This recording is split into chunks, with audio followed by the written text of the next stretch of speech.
John Miller had everything a man could want: wealth, success, and a prestigious law career, but he felt a hollow emptiness inside. One small act of kindness from a little girl named Emma would change everything, forcing him to confront the family he'd lost, the daughter he hadn't seen in years, and the true meaning of love, compassion, and purpose. John Miller had built a life most people would envy. His name was on every prestigious law firm directory in New York City. His office overlooked the skyline, and his clients ranged from Fortune 500 companies to influential political figures. On paper, he had achieved everything a man could want: wealth, influence, and the respect of his peers. Yet as he sat behind his mahogany desk late one evening, watching the city lights flicker like distant stars, a sense of emptiness pressed down on him that no amount of success could fill. He had spent decades climbing the ladder of ambition, making strategic moves, winning high-stakes cases, and acquiring material comfort. But the victories felt hollow when measured against the absence of something he couldn't quite name. John had always believed that dedication and focus would earn him happiness. He had missed birthdays, school recitals, and countless small moments with his daughter, Lily, whom he had not seen in years due to a bitter custody battle. At the time, he had justified every missed dinner, every absent weekend, as part of the greater plan to secure a future that could provide her with everything she might ever need. Money, education, a safe home. He had given her those things, but he had not given her himself. Now, in the quiet of his corner office, the weight of those lost moments settled over him, and he realized that wealth could not compensate for the bonds he had neglected. He had everything except the one thing he longed for most: a sense of connection, of belonging, of being part of something larger than his own ambition. The irony of John's life was not lost on him. His office was filled with awards, plaques, and framed degrees, each a testament to his intellect and dedication. He could recount in detail every legal precedent, every argument he had won, and every negotiation he had mastered. Yet when he tried to imagine someone entering his office, not as a client, but as a loved one, a family member, he felt a pang of disorientation. The walls that celebrated his achievements seemed to close in, emphasizing the distance he had placed between himself and the people who mattered. Success had given him status, respect, and comfort, but it had also constructed a fortress around his heart, one that now felt painfully confining. On that particular evening, John found himself wandering to the window, staring at the throngs of people hurrying along the streets below. He observed parents walking hand in hand with children, friends laughing over takeout on the sidewalk, strangers sharing a brief moment of connection before parting ways. Each vignette reminded him of what he had missed: the everyday, unremarkable experiences that carried an invisible weight of joy and meaning. He recalled Lily's small hands reaching for him during her first birthday, the way her eyes sparkled when he read her bedtime stories, and the warmth she radiated before distance and circumstance had drawn them apart. Those memories, so vivid yet distant, were both comforting and agonizing, reminding him that some things, once lost, could not be replaced by accomplishments or money. John's mind began to wander through the sequence of choices that had led him here. He had been ambitious from a young age, attending elite schools, excelling academically, and pursuing the law with a relentless drive. He had always seen life as a game of strategy. One must sacrifice short-term pleasures for long-term gains, endure challenges, and maintain focus. His marriage had suffered under the weight of his ambition, his relationship with Lily fractured, and his social connections thinned, leaving him isolated despite the outward trappings of success. Looking back, he wondered whether he had truly been living or simply surviving in a carefully constructed illusion of achievement. The thought was both frightening and awakening, pressing him to confront the emptiness he had long ignored. The night deepened, and the city hummed beneath him, alive and unceasing. John felt a restless energy stir within, an urge that he could not fully articulate. He realized that he had spent so much time building walls, both literal and metaphorical, that he had forgotten the simplest truths about life: the human need for connection, love, and genuine care. He had surrounded himself with people who respected his intellect and admired his accomplishments, but admiration was not the same as intimacy. The hollowness he felt could not be soothed with accolades or luxurious. It required presence, vulnerability, and the rekindling of relationships he had left dormant. The absence of Lily in his life was a daily reminder that true fulfillment demanded more than career triumphs, it demanded heart. As he sat back in his chair, John reflected on how easily he had slipped into the routines that insulated him from emotion. Meetings, court appearances, and strategic planning had filled his days, leaving little space for reflection or genuine interaction. Even casual encounters, conversations with colleagues or acquaintances, had become transactional, calculated, and measured. In prioritizing efficiency and control, he had overlooked spontaneity, warmth, and the moments that often defined the most meaningful connections. The realization unsettled him, but it also ignited a quiet determination. Perhaps it was not too late to reclaim what he had lost. To seek a life that balanced ambition with heart, and to reconnect with the daughter who had grown up without him. John's phone buzzed on the desk, displaying a message from an old colleague about an upcoming case. Normally, he would have jumped into it immediately, analyzing legal points and strategizing next steps. Tonight, however, the message felt trivial. A reminder of how tethered he had become to a world of legal battles, while the more important battles, those of human relationships, had gone unattended. He thought of Lily, wondering how she was spending her evening, whether she felt loved, whether she remembered the father who had once held her so close. The thought stirred a sense of urgency within him, as though time itself were a precious resource slipping away too quickly. In that moment, John realized that the emptiness he carried was not something external. It was the accumulation of years in which he had prioritized everything but the people he truly cared about. Success had brought him visibility, recognition, and material security, but it had not brought him joy, companionship, or meaning. He understood that the life he had built, while impressive, lacked the depth that made living truly worthwhile. And in that quiet, reflective hour, he felt the first sparks of a shift and awareness that to find fulfillment, he would need to take risks that mattered not for career advancement but for love, family, and the connections that give life its richness. Little did John know that the shift was about to come sooner than expected. A chance encounter with a small, determined girl named Emma would challenge everything he thought he knew about himself and his life. Her presence, innocence, and insight would become a catalyst, forcing him to confront past mistakes, rediscover the bonds of family, and recognize that even the most successful life is incomplete without compassion, empathy, and love. That night, as he leaned over his desk one last time, he could not have predicted the journey ahead, one that would redefine his understanding of success, purpose, and the true meaning of connection. The morning had started like any other for John Miller. He walked briskly down the crowded streets of Manhattan, briefcase in hand, his mind already consumed with contracts, case notes, and meetings lined up for the day. The city hummed with its usual relentless energy, taxis honking, street vendors calling out their wares, the distant roar of construction blending with the chatter of pedestrians. John's steps were precise, measured, reflecting the rhythm of a life built around schedules and efficiency. Yet, despite the motion and noise around him, he carried a quiet heaviness, an unspoken tension rooted in years of personal neglect. The world moved on, and he moved with it, but he felt increasingly out of step with the parts of life that mattered most: love, connection, family. It was on Fifth Avenue, near the corner of a bustling intersection, that he first noticed her. A small hand lightly touched his arm, almost like a whisper against the rush of the crowd. John turned down to see a little girl, no older than 5, her hair slightly messy and her clothes worn but clean. There was an innocence in her dark eyes that contrasted sharply with the hardened faces around them, a kind of quiet courage that drew his attention despite himself. She looked up at him, her expression open and serious. "Excuse me, sir," she said in a small, clear voice. "Can I say a prayer for you?" John froze, caught off guard. His first instinct was disbelief, followed by a polite, almost nervous laugh. "A prayer? For me?" he asked, glancing around, half expecting a parent or guardian to appear, scolding the child for approaching a stranger. "Where are your parents?" The girl, Emma, did not flinch.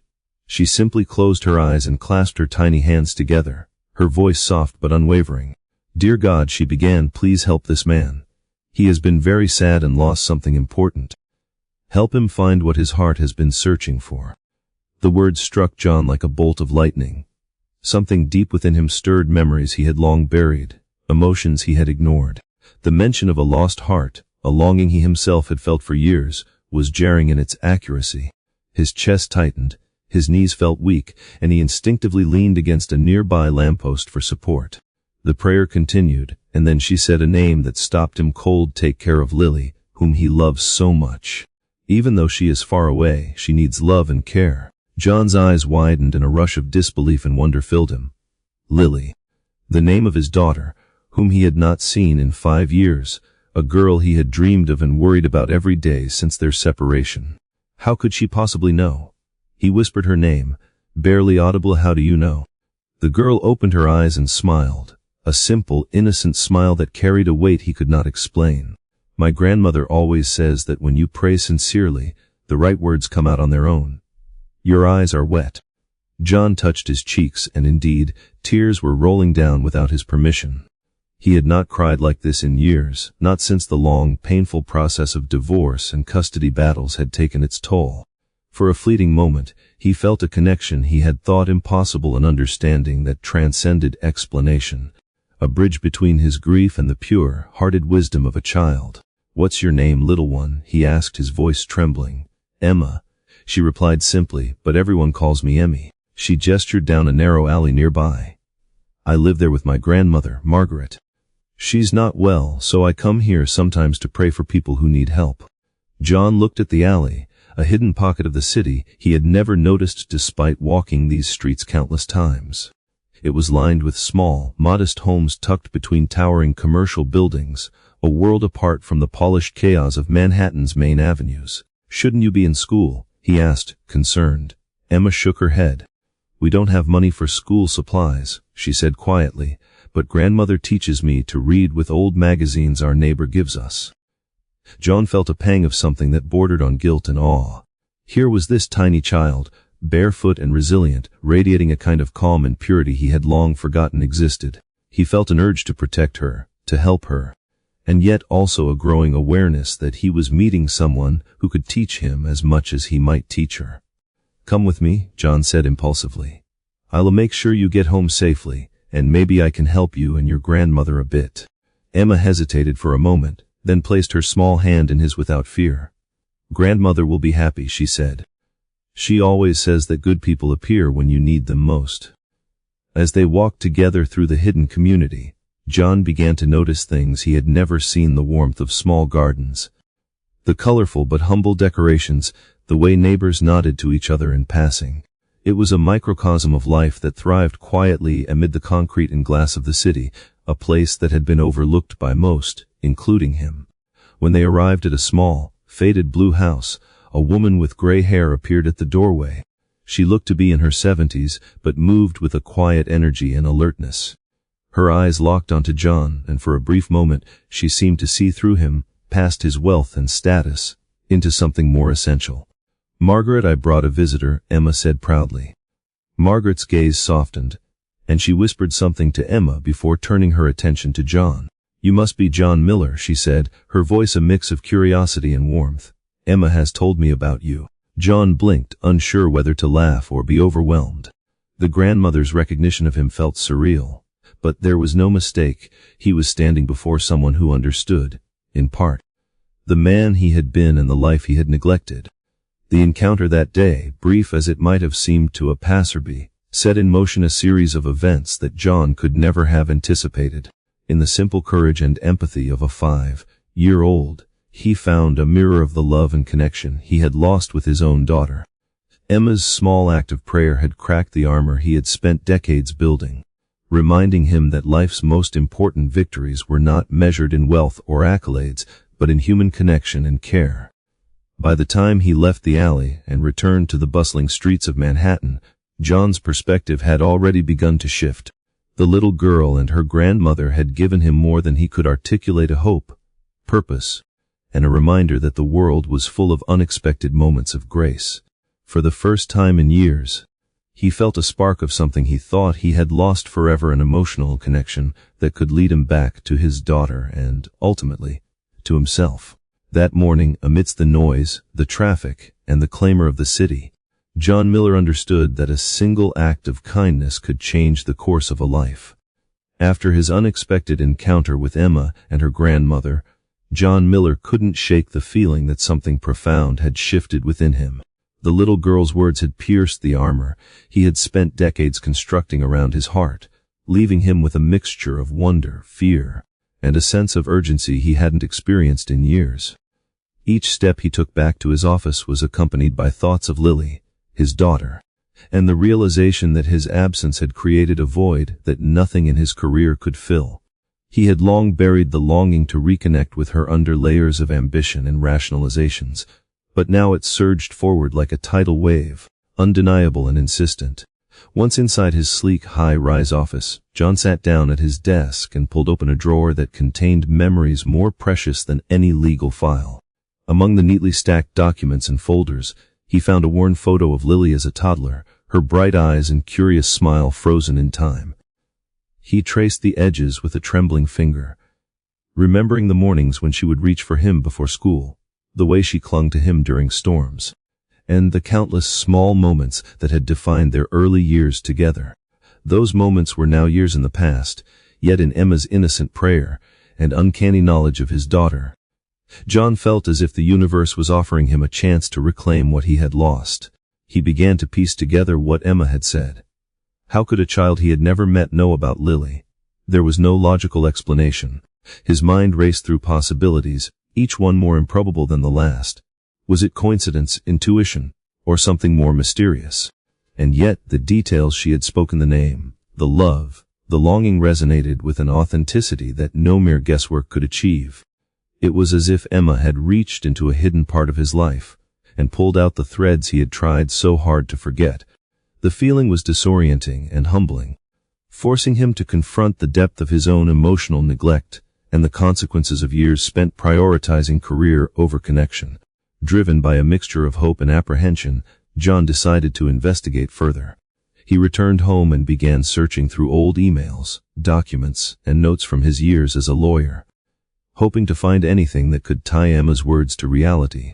Each file he opened reminded him of his relentless focus on business deals, court battles, and strategic maneuvers, but none offered immediate clues about how this child had known Lily. Yet the more he searched, the more he realized that he had allowed his life to become compartmentalized. His personal and professional worlds had existed side by side but rarely intersected, and in that separation, he had lost sight of the most important connections: family, love, and empathy. Over the next few days, John found himself returning to the alley where Emma lived, compelled by a need to understand and to help.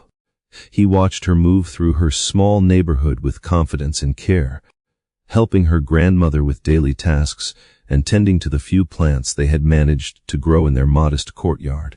Margaret, Emma's grandmother, welcomed him with warmth, speaking candidly about their lives and the challenges they faced. She explained that Emma had a special gift, a sense of awareness and empathy that allowed her to sense when someone was troubled, even without words. Margaret's faith in the child's intuition resonated deeply with John, reminding him of the sensitivity and emotional intelligence he had overlooked in his own family life. During one visit, Margaret shared more details about Emma's ability. She prays for people who are struggling, especially those who feel lost or alone, she said. She doesn't always understand why, but she knows that helping others helps her understand the world. John listened, captivated by the simplicity and clarity of her words. It was a perspective he had never considered in his professional life, where outcomes were measured in wins and losses, contracts signed, and cases won. Emma's approach was different. It was intuitive, compassionate, and profoundly human. In watching her, John felt a spark of something he had long denied himself: the realization that life's true purpose was not measured by power or success, but by connection, love, and care. As John grew closer to Emma and Margaret, he began to see how deeply connected this small family was to his own past. He remembered his daughter, Lily, and the ways he had failed to be present for her. Every decision he had made, every late night at the office, every missed birthday, had created a distance between them that now seemed unbearable. He reflected on the divorce, the custody battles, and the emotional walls he had built to protect himself from pain. Emma's innocent intervention made him realize that the universe sometimes presents opportunities for redemption in the most unexpected ways, and that he could no longer delay confronting the consequences of his absence. Determined to act, John reached out to his old contacts, revisiting the custody records and correspondence related to Lily. He carefully reviewed every detail, trying to understand where the legal and emotional gaps had occurred and how he might begin to bridge them. He felt a renewed sense of urgency, knowing that time was slipping by and that his window to reconnect with his daughter was limited. Emma's words had ignited a determination within him, a recognition that if he didn't act now, he might lose the chance to rebuild the bond he had once cherished. John also began to reflect on his own transformation. In helping Emma and Margaret with small tasks, delivering groceries, assisting with minor repairs, and providing guidance, he discovered a sense of fulfillment he had never experienced in courtrooms or boardrooms. Each act of kindness, no matter how small, reminded him of the emotional rewards of giving and connecting. He realized that this was the path to healing, not only for Emma and Margaret but for himself. The connection to his daughter, Lily, was part of a larger journey of rediscovering empathy, love, and responsibility. In private moments, John allowed himself to imagine the day he would finally meet Lily again. He pictured her laughter, her questions, and the tentative steps of rebuilding a relationship that had been fractured by years of absence. The thought was both thrilling and terrifying, yet it filled him with a sense of purpose he had not felt in decades. Emma, in her simple, unassuming way, had opened a door he thought was permanently closed, and he knew he had to walk through it, no matter the challenges that awaited. The days turned into a week, and John found that his thoughts increasingly centered on Emma's prayer, her grandmother's wisdom, and the unseen threads connecting them to his daughter. He began planning practical steps, how to reach out safely, how to approach Lily's mother with sensitivity, and how to prepare himself emotionally for a reunion that could either heal or deepen old wounds. He also thought about the hidden community where Emma and Margaret lived, a place that thrived quietly in the shadows of Manhattan, and how he could help protect and support them as a way to honor the lessons he was learning about care, compassion, and human connection. By the end of that week, John felt a subtle but undeniable shift within himself. The encounter with Emma had not just reminded him of his daughter. It had reminded him of the kind of man he wanted to be: a father, a protector, and a person capable of love and empathy beyond professional accomplishments. He recognized that reconnecting with Lily would require patience, humility, and courage, and that the first steps toward that goal were already in motion. Through Emma and Margaret, he had rediscovered the value of presence, of listening, and of acting with intention toward the people who mattered most. John knew that the journey ahead would not be easy.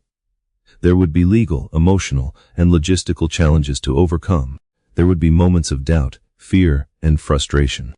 Yet, in the quiet moments of reflection, he also knew that the encounter with Emma had given him a compass, a direction toward healing, connection, and redemption. For the first time in years, he felt a deep, abiding sense of purpose that was not tied to his career, his accolades, or his wealth. It was tied to something far more enduring: love, family, and the courage to reclaim what had been lost. After several visits with Emma and her grandmother, Margaret, John Miller felt an urgency he could no longer ignore. The little girl's intuition and the quiet wisdom of her grandmother had illuminated a path he had long avoided: reaching out to Lily, his daughter. John knew that approaching her after so many years would not be simple. He had to consider her emotions, her mother's protectiveness, and the delicate balance between desire and responsibility. He also had to confront his own fears: the possibility of rejection, the awkwardness of lost years, and the overwhelming responsibility of reconnecting with someone who had grown up without him. John began by organizing his thoughts, taking careful notes on what he remembered about Lily's early years. He remembered her laugh, the way her tiny fingers would curl around his hand, and the earnest curiosity in her eyes. Every memory he could recall became a thread, a reminder that the bond between father and daughter, though strained by time, had not been entirely severed. He reflected on his past mistakes: the long hours at the office, the missed birthdays, the harsh words in heated moments, and felt a renewed determination to approach Lily with honesty and humility. This time he would not rely on wealth, influence, or authority. He would rely on truth, patience, and love. Before taking any action, John decided to gather information discreetly. He reviewed the legal records of his custody arrangement and recent communications with Lily's mother, Karen. The separation had been difficult, with tensions and disagreements that had left lasting scars. John remembered Karen's frustration at his constant focus on work and the feeling of helplessness he had seen in Lily's eyes as a toddler. Those memories, though painful, were essential guides. They reminded him that any effort to reconnect had to be careful, measured, and respectful of the boundaries that had been established. He also considered the practicalities, how to approach Karen without appearing intrusive, how to ensure Lily felt safe and comfortable, and how to create opportunities for meaningful interaction rather than fleeting encounters. Meanwhile, his visits to Emma and Margaret became more intentional. John began helping with small tasks around their home, fixing a leaky faucet, carrying groceries, or reading with Emma in the evenings. These acts of service, though minor in scale, gave him a sense of purpose and a tangible way to practice patience and care. He observed Emma's interactions with Margaret and the community around them, learning from her natural empathy and attention to the feelings of others. John realized that in watching Emma, he was not just helping her. He was also relearning the art of connection, of listening, and of offering presence without expectation. These lessons were crucial for the delicate steps he would soon take with Lily. One afternoon, Emma noticed John sitting quietly on the porch of their small blue house, absorbed in thought. She climbed onto the railing beside him and asked gently, "Do you think Lily will remember you?" Her question, simple and innocent, hit John harder than he expected. He realized that the child's intuition mirrored his own fears. "I don't know," he admitted honestly. "I haven't seen her in so long, and I'm not sure how she will feel about me now." Emma considered him seriously for a moment, then placed a small hand on his arm. "She'll remember love," she said confidently. "You loved her then, and you still do. That's what matters." Her words resonated deeply. John felt a sense of clarity he hadn't had in years. He had been waiting for permission, for the perfect circumstances, for a sign from the universe. And here it was, delivered by a 5-year-old with the courage to speak plainly. He understood that the first step required nothing more than intention, sincerity, and commitment. He didn't need to have all the answers or control every variable. He only needed to act with a heart willing to repair, reconnect, and rebuild trust. Encouraged by Emma's insight, John drafted a plan. He would reach out to Karen directly, carefully choosing words that emphasized his intentions without pressure or demand. He composed letters, practiced phone conversations, and anticipated possible responses: hesitation, skepticism, or even refusal. He reminded himself that the process might be slow, but that patience was part of the reconciliation. The goal was not instant success. It was to begin a journey that could gradually restore the bond he had missed for so many years. John also began thinking about how to include Emma and Margaret in this new chapter of his life. While they could not replace what Lily had lost, their support and guidance were invaluable. Emma had already demonstrated an uncanny ability to perceive emotions and provide comfort, while Margaret offered wisdom rooted in years of observing and nurturing human connections. John knew that leaning on them would help him approach Lily with empathy, creativity, and sensitivity, ensuring that the steps he took were grounded in love rather than guilt or urgency. The first concrete action John took was to send a letter to Karen, carefully drafted and delivered with discretion. In it, he expressed his desire to reconnect with Lily, acknowledged his past mistakes, and emphasized that his priority was her well-being. He offered to meet in a public, safe space and to take things slowly, respecting her boundaries as well as Lily's. After sending the letter, John felt a mixture of anxiety and anticipation. For the first time in years, he had taken an intentional step toward mending what had been broken, and the weight of that responsibility was both daunting and invigorating. While waiting for a response, John focused on what he controlled, preparing himself emotionally, spending time with Emma and Margaret, and reflecting on the lessons he had learned from them. He practiced listening without judgment, showing care through small actions, and allowing empathy to guide his decisions. Each visit reinforced his understanding that reconnection required humility, patience, and consistency. He realized that rebuilding trust with Lily would not be a single dramatic gesture, but a series of thoughtful, authentic interactions that demonstrated his commitment to being present in her life. Finally, the response came from Karen. Her tone was cautious but open, acknowledging John's sincerity and expressing a willingness to consider supervised meetings. The moment was both relieving and terrifying for John. Relief because a door had opened that he feared might remain closed forever. Terror because the responsibility to act with care, patience, and respect now rested entirely on him. He understood that any misstep could reinforce years of absence and fear, while the right approach could plant the seeds for a lasting, meaningful relationship. John shared the news with Emma and Margaret, who were overjoyed but grounded in their wisdom. Remember, Margaret said, this is just the beginning. You must move slowly and with heart. Children remember love more than words. Emma added her own encouragement, reminding him that patience and kindness could overcome fear and hesitation. Their words reinforced John's commitment, giving him the confidence to face the next steps with a blend of courage, humility, and hope. From that moment on, John's life began to shift in subtle but profound ways. Every action he took, every thought he had, was now informed by the understanding that love, presence, and connection were more important than career triumphs or material success. Emma's guidance and Margaret's wisdom had shown him a path toward redemption, and he now had the tools and insight to navigate the delicate, emotional terrain of reconnecting with Lily. The first step had been taken, and although the road ahead was uncertain, John felt an unprecedented sense of purpose. He was no longer just a lawyer, a professional, or a man defined by success, as he was a father ready to reclaim his place in his daughter's life. Guided by love, sincerity, and the unexpected wisdom of a small, extraordinary child. The day of the meeting arrived, and John Miller felt a knot of nerves tighten in his stomach. He had spent the previous week preparing, meticulously reviewing every interaction he had ever had with Lily, imagining possible scenarios, and rehearsing how to respond with patience, empathy, and honesty. He had even asked Emma for advice, and the little girl had given him her quiet wisdom, reminding him that sometimes the simplest gestures, smiles, attentive listening, and genuine interest meant more than any grand declaration. Margaret had encouraged him to remain calm and focused on Lily's feelings rather than his own longing.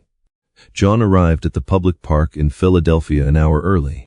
The park was peaceful, with the late morning sun glinting off the surface of a small pond and the occasional bird fluttering between trees. Families strolled along the paths, joggers moved rhythmically past benches, and the gentle laughter of children playing in the distance filled the air. John chose a bench near a cluster of maple trees, sitting with his back straight and hands clasped, his mind racing through everything he might say, yet trying to remain as natural as possible. Each passing minute heightened both his anticipation and anxiety. At exactly the time Karen had agreed upon, she arrived, guiding Lily by the hand. The years apart had done little to dim the resemblance between father and daughter. Lily had grown into a curious, bright-eyed 7-year-old, with dark hair pulled into a neat ponytail, her movements cautious yet curious. John felt a surge of emotion he struggled to contain, his heart pounding at the sight of her. Karen greeted him politely but reservedly, her eyes betraying her own mixture of hope and apprehension. John nodded in acknowledgement, keeping his tone calm. "Thank you for bringing her," he said softly. Karen nodded, giving him a brief, measured smile before stepping back, signaling that Lily could approach if she wished. For a few seconds, neither John nor Lily spoke. The air seemed heavy with the weight of years and the unspoken questions between them. Lily tilted her head, studying him with a combination of curiosity and caution. "Are you really my dad?" she finally asked, her voice hesitant. John's throat tightened. He took a slow breath, leaning slightly forward to appear approachable. "Yes, Lily," he replied gently. "I'm your dad.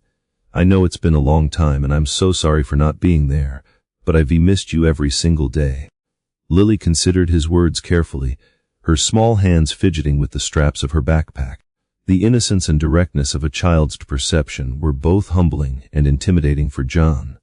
He realized that this was not about convincing her through words alone. It was about showing, through presence and patience, that he could be trusted.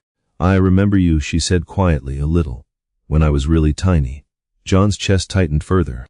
Those fragments of memory, both hers and his, formed a fragile bridge over the years of separation. He smiled gently, careful not to overwhelm her. "That's wonderful. I remember you too, Lily. And I want to make new memories with you, if you will let me." The conversation unfolded slowly. John asked gentle, open-ended questions about her school, her friends, and her interests. He listened attentively, focusing entirely on her words, nodding and offering encouraging responses. Lily began to relax, her shoulders losing some of their tension as she realized he was genuinely interested in her world. She spoke about her favorite books, her ballet class, and the small adventures she enjoyed on weekends. John absorbed every detail, feeling a sense of connection grow with each shared moment. He realized that these small exchanges, the laughter, the curiosity, the genuine attention, were laying the foundation for a bond he had thought lost forever.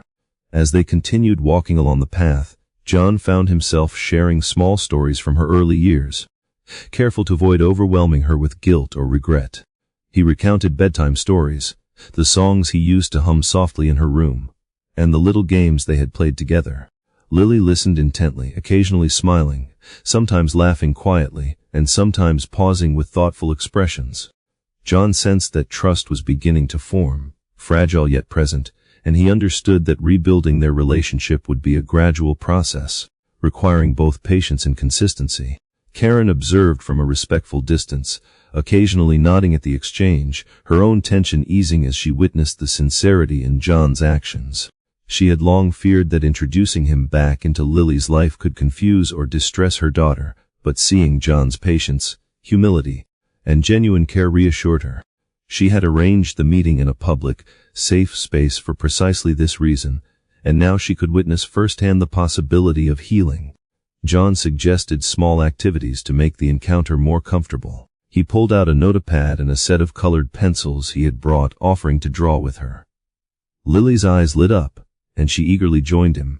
They drew together, sharing ideas and comparing their drawings, laughing at mistakes and celebrating little successes. The simplicity of the activity provided an opportunity for natural bonding, allowing Lily to engage with him on her own terms, without pressure or expectation. John felt a profound sense of fulfillment, recognizing that these small, seemingly ordinary moments were rebuilding trust in ways that words alone could not. As the afternoon progressed, John observed subtle shifts in Lily's demeanor. She began to ask questions about his life, showing curiosity rather than suspicion. "Do you still go to the office all the time?" she asked. John smiled, acknowledging the question with honesty. "I do, but I'm learning that spending time with people I love is far more important than any case or meeting." Lily considered this, and he could see the wheels turning in her young mind, weighing his words and the promise they implied. At one point, Lily stopped and looked directly at John, her small face serious. "Will you come back?" she asked. John's chest tightened, and he reached out gently, taking her hand in his. "Yes, Lily," he said, his voice firm with conviction. "I will come back as often as you want, and we will take things one step at a time together." The relief and gratitude in her expression filled him with a sense of purpose he had never known in his professional accomplishments. By the end of their time together, a tentative rhythm had formed between father and daughter. They had laughed, shared stories, and even sat quietly, enjoying each other's presence without words. John felt a profound shift within himself. He understood that rebuilding this relationship would require time, patience, and ongoing effort. But the first steps had been taken. The encounter had laid a foundation of trust, openness, and emotional connection that could grow with each subsequent meeting. As they prepared to leave, John knelt to Lily's level. "I'm proud of you," he said softly, "for being brave and open today, and I promise we will keep building this together." Lily smiled, a mixture of shyness and excitement. "I like that," she replied simply. Karen nodded, gratitude and relief evident in her expression. "Thank you for being patient and honest," she said.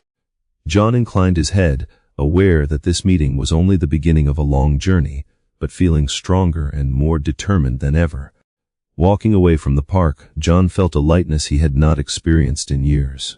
Emma's words and guidance had prepared him for this encounter, Margaret's wisdom had reinforced his patience, and now, finally, he had taken the first real steps toward reconnecting with Lily. For the first time in a long time, he felt hope not just for himself, but for the possibility of building a loving, lasting relationship with his daughter, one based on trust, presence, and mutual care. The afternoon sun cast long shadows across the park as John returned to his car, holding the memory of Lily's laughter and curiosity close. He understood that this day would remain with him forever, a pivotal moment that marked the transition from absence and regret to presence and possibility.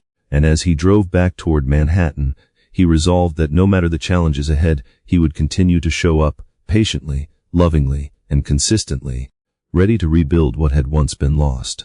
In the weeks following their first supervised meeting, John Miller found himself immersed in a rhythm of connection that he had not experienced in years. Each visit with Lily was approached with careful intention, a balance of patience, attentiveness, and respect for the space that had grown between them over time. These were not merely meetings. They were opportunities to build trust, to show his daughter that he was committed to being present, and to repair the bond that had been fractured by years of absence. With each encounter, John became more aware of the delicate interplay between timing, patience, and emotional honesty, a lesson Emma and Margaret had subtly prepared him to understand. John started by focusing on simple, everyday interactions.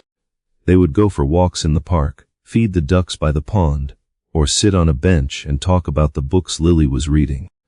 He made a conscious effort to listen without interrupting, to respond to her observations with encouragement rather than correction, and to celebrate her achievements, no matter how small.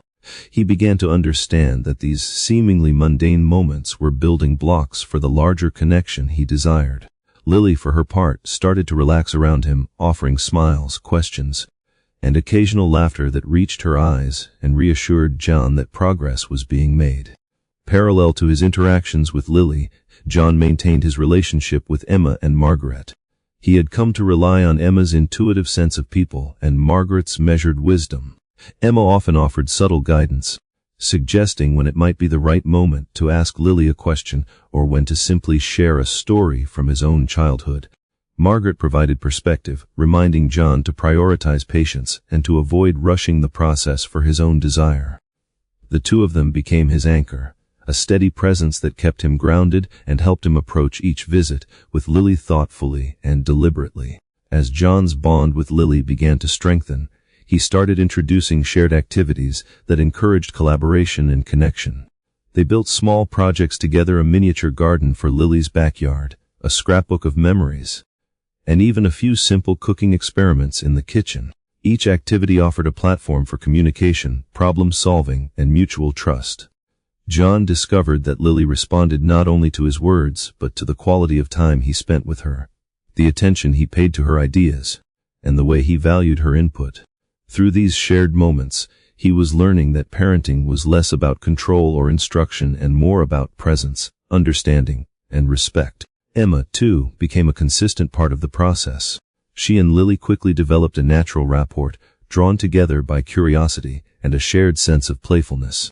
John observed the girls laughing, trading ideas, and exploring the neighborhood together, often encouraging Lily to express herself and trust her instincts. He realized that Emma's presence was invaluable. The little girl provided a bridge to emotional openness, offering Lily a safe, peer-like presence that complemented his own guidance as a father. Margaret supported this dynamic, quietly observing and occasionally stepping in to offer gentle advice, always ensuring the girls remained safe and comfortable. During this period, John began to reflect on his own growth. He noticed subtle changes within himself, a newfound ability to slow down, to prioritize emotional connection over efficiency, and to experience joy in ways he had long neglected. Time spent with Lily, Emma, and Margaret offered lessons in humility, patience, and the transformative power of care. John found himself appreciating small gestures, a smile from Lily, a hand held, a shared story that previously would have seemed insignificant in the context of his career, but now held immense meaning. He realized that these moments were not just about rebuilding a relationship, they were about discovering what truly mattered in life. The process was not without its challenges. There were moments of tension when Lily hesitated, when old fears or doubts surfaced, or when John struggled to find the right words to express himself. On those occasions, Emma and Margaret offered quiet support, guiding him without imposing solutions. They reminded him that consistency, patience, and authenticity were more important than immediate results. Over time, John began to internalize this approach, learning to navigate the emotional landscape with care, understanding that rebuilding trust required both time and sensitivity. One particular afternoon highlighted the depth of the growing bond. John and Lily had spent the morning in the park, playing a simple game of catch and sharing stories about their week. Emma joined them briefly, her laughter and energy adding a spark to the scene. At one point, Lily paused and looked at John, her expression thoughtful. "I like spending time with you," she said softly. John felt a wave of emotion, nodding and replying gently, "I like spending time with you too, Lily. Every moment we share is important to me." The sincerity in his voice seemed to reassure her, and they continued their activities with a quiet sense of companionship that had been absent in their lives for years. John also began involving Lily in discussions about her own life in practical ways, teaching her to express feelings, make decisions, and navigate challenges thoughtfully. These discussions were framed not as lectures but as collaborative conversations, empowering Lily to feel both heard and respected. John noticed that as Lily gained confidence in expressing herself, their interactions became more fluid and natural. Trust, once tentative and fragile, began to solidify, creating a foundation for a long-term, meaningful relationship. Margaret and Emma continued to observe these developments with quiet satisfaction. Emma's intuitive guidance helped John recognize subtle emotional cues from Lily, while Margaret's experience provided context and reassurance. John increasingly understood that these relationships were not just about rebuilding his connection with his daughter, but also about cultivating a supportive community around them, demonstrating the value of empathy, guidance, and shared care. The three of them, father, daughter, and little friend, formed a dynamic that was mutually reinforcing, each relationship strengthening the others in ways that were tangible and profound. Over the weeks, John found himself anticipating visits, feeling a sense of joy and responsibility he had never experienced in his professional life. He realized that the process of reconnecting with Lily had become central to his identity, reshaping his priorities and his sense of purpose. The time spent with Emma and Margaret reinforced the lessons of patience, intuition, and unconditional care, teaching him that emotional intelligence and empathy were as critical as any skill he had developed in law or business. John began to view life through a different lens, one in which love, presence, and human connection outweighed achievements, accolades, or material success. By the end of the first month, John and Lily had established a consistent pattern of interaction, supervised visits in public spaces, shared activities, and meaningful conversations, all guided by trust, patience, and genuine interest. Emma's playful encouragement and Margaret's steady guidance continued to support this process, providing John with a network of insight and care that facilitated growth and connection. Each day brought new opportunities for understanding, laughter, and shared experiences, reinforcing the fragile but growing bond between father and daughter. John reflected on how far they had come since that first meeting. The initial uncertainty, hesitancy, and fear had gradually given way to curiosity, openness, and trust. He recognized that the journey was far from complete, that there would be challenges and setbacks, but he also felt a deep sense of accomplishment and hope. Through consistent effort, attention to emotional cues, and a willingness to prioritize love over control, he had begun to rebuild the foundation of a relationship that had been neglected for far too long.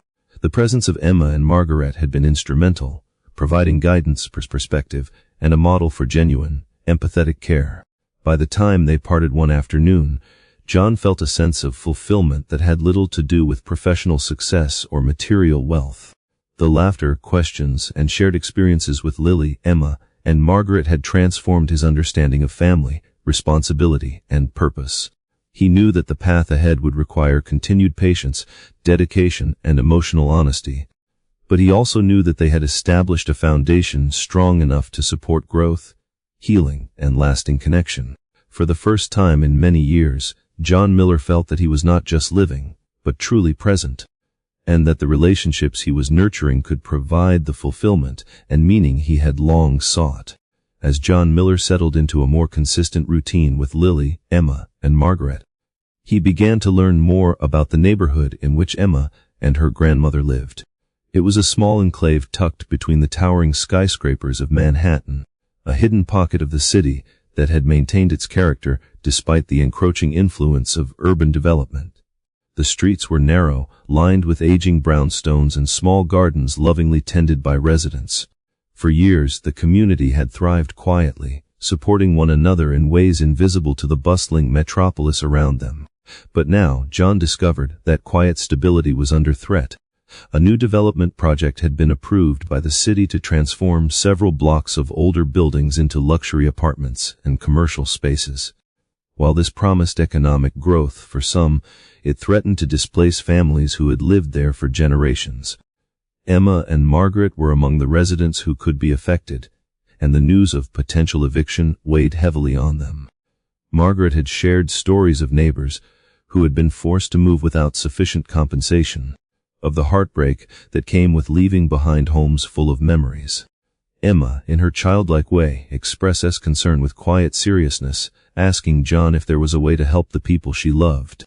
John, who had always approached problems with a logical, analytical mind, realized that he was uniquely positioned to assist.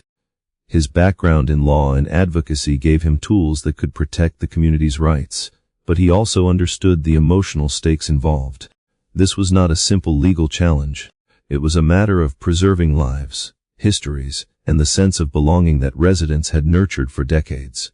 For John, it became more than a professional task, it was a moral imperative. He felt a responsibility not just as a lawyer, but as someone who had been welcomed into the lives of Emma and Margaret, and as a father who now deeply valued the concept of home and security. He began by meeting with community leaders and residents, listening carefully to their experiences, concerns, and hopes. He attended neighborhood meetings in small, cramped community centers, where residents spoke passionately about the importance of preserving their homes. John was struck by the depth of attachment people had to this neighborhood, the stories passed down from parents to children, the rituals and traditions that gave the area its identity, and the resilience of people determined to protect what they had built. It reminded him of what he had missed in his own life. The feeling of being part of something larger than himself, of contributing to the welfare of others in a meaningful, lasting way.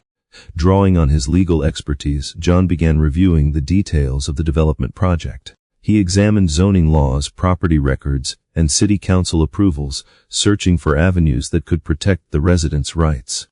He discovered that some parcels of land had been donated to the city decades ago under conditions that restricted commercial development. This technicality could be pivotal in their case, providing a legal foundation for challenging the project. John recognized that the work ahead would require not only meticulous attention to detail, but also perseverance, negotiation, and the ability to build consensus among residents, city officials, and developers.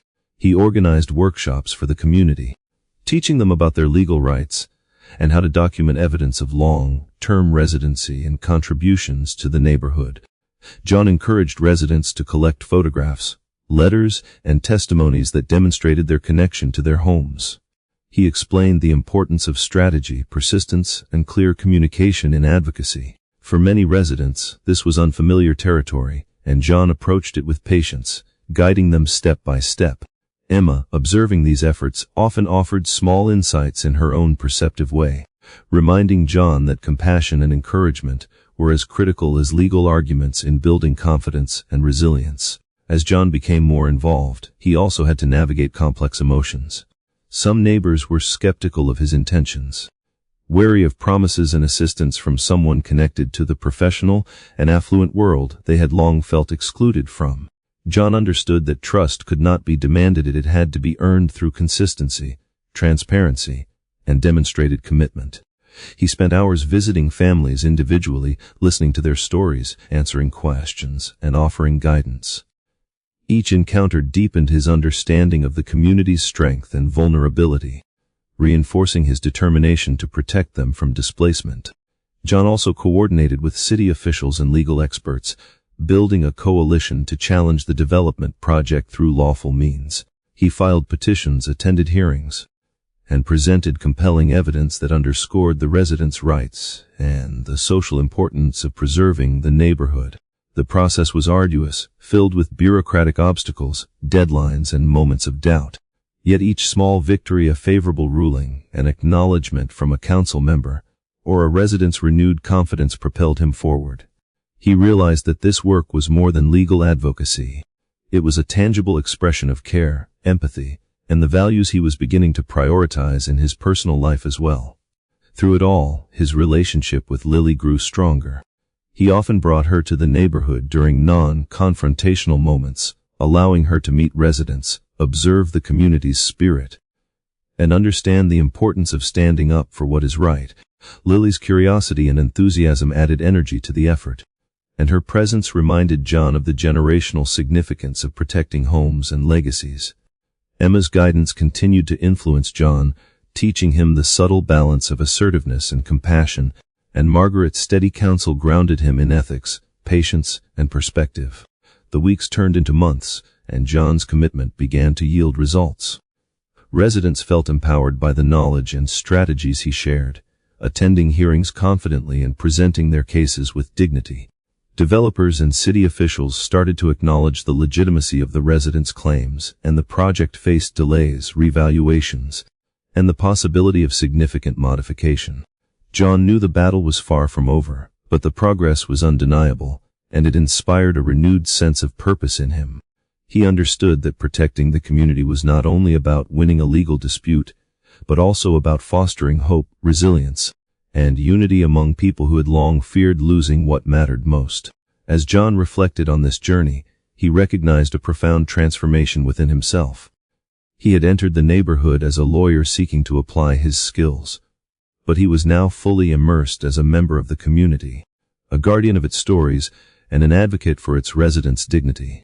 The work was challenging, often exhausting, and emotionally taxing, yet it filled a void that his professional achievements never could.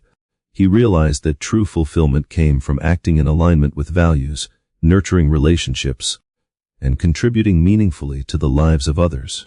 Emma, ever perceptive, noticed the subtle changes in John. One afternoon, as they walked through the narrow streets of the neighborhood, she said, "You read different now. You care about people more than work." John smiled, humbled by the observation. "You rewrite Emmy," he admitted. "I'm learning that helping people and being here for them, especially you and your grandmother, is more important than anything else I've done in my career." Margaret nodded in agreement, adding, "Sometimes the work of the heart is the hardest, but the most rewarding." By the time the initial legal proceedings concluded, John had forged strong bonds with the residents, particularly with Emma and Margaret, whose lives he had come to protect and support. The community's unity and resilience were reinforced through his advocacy, and the neighborhood's character was preserved, at least for the time being. The experience had taught him lessons about empathy, courage, responsibility, and the enduring power of human connection. It had also solidified his understanding of what it meant to be a father, a friend, and a neighbor committed to the well-being of those around him. John's involvement in the community marked a turning point in his life. The legal victories were important, but the deeper, more lasting achievement was the trust, respect, and sense of family he had cultivated. He had witnessed firsthand how a committed, caring presence could inspire hope, empower individuals, and create meaningful change. More importantly, he had learned that the bonds of love and compassion extend beyond bloodlines, reaching into every corner of a community where people support, protect, and uplift one another. Over the months, John Miller found that his relationships with Lily, Emma, and Margaret had evolved into something profoundly meaningful. What began as cautious, tentative steps toward rebuilding trust with his daughter had blossomed into a deeper, more permanent bond. Lily had begun to anticipate his visits with joy rather than apprehension, her laughter becoming a familiar melody that filled the spaces of John's life that had long been empty. The process was gradual, built on repeated acts of presence, shared experiences, and the patient cultivation of trust. Each encounter was a layer added to the foundation of a family that had once been fractured, and John came to realize that family was not solely defined by biology, but by commitment, care, and love. John continued to involve Lily in his daily life, integrating her presence naturally rather than in structured, formal meetings. They cooked together, planting seeds in a small garden, reading books, and exploring the hidden corners of the city, from quiet parks to little-known bookstores. Each activity was an opportunity to strengthen their connection, to share thoughts, and to create memories that were now distinctly their own. John noticed the way Lily began to open up about her feelings, sharing stories of her school experiences, her hopes, and her small fears.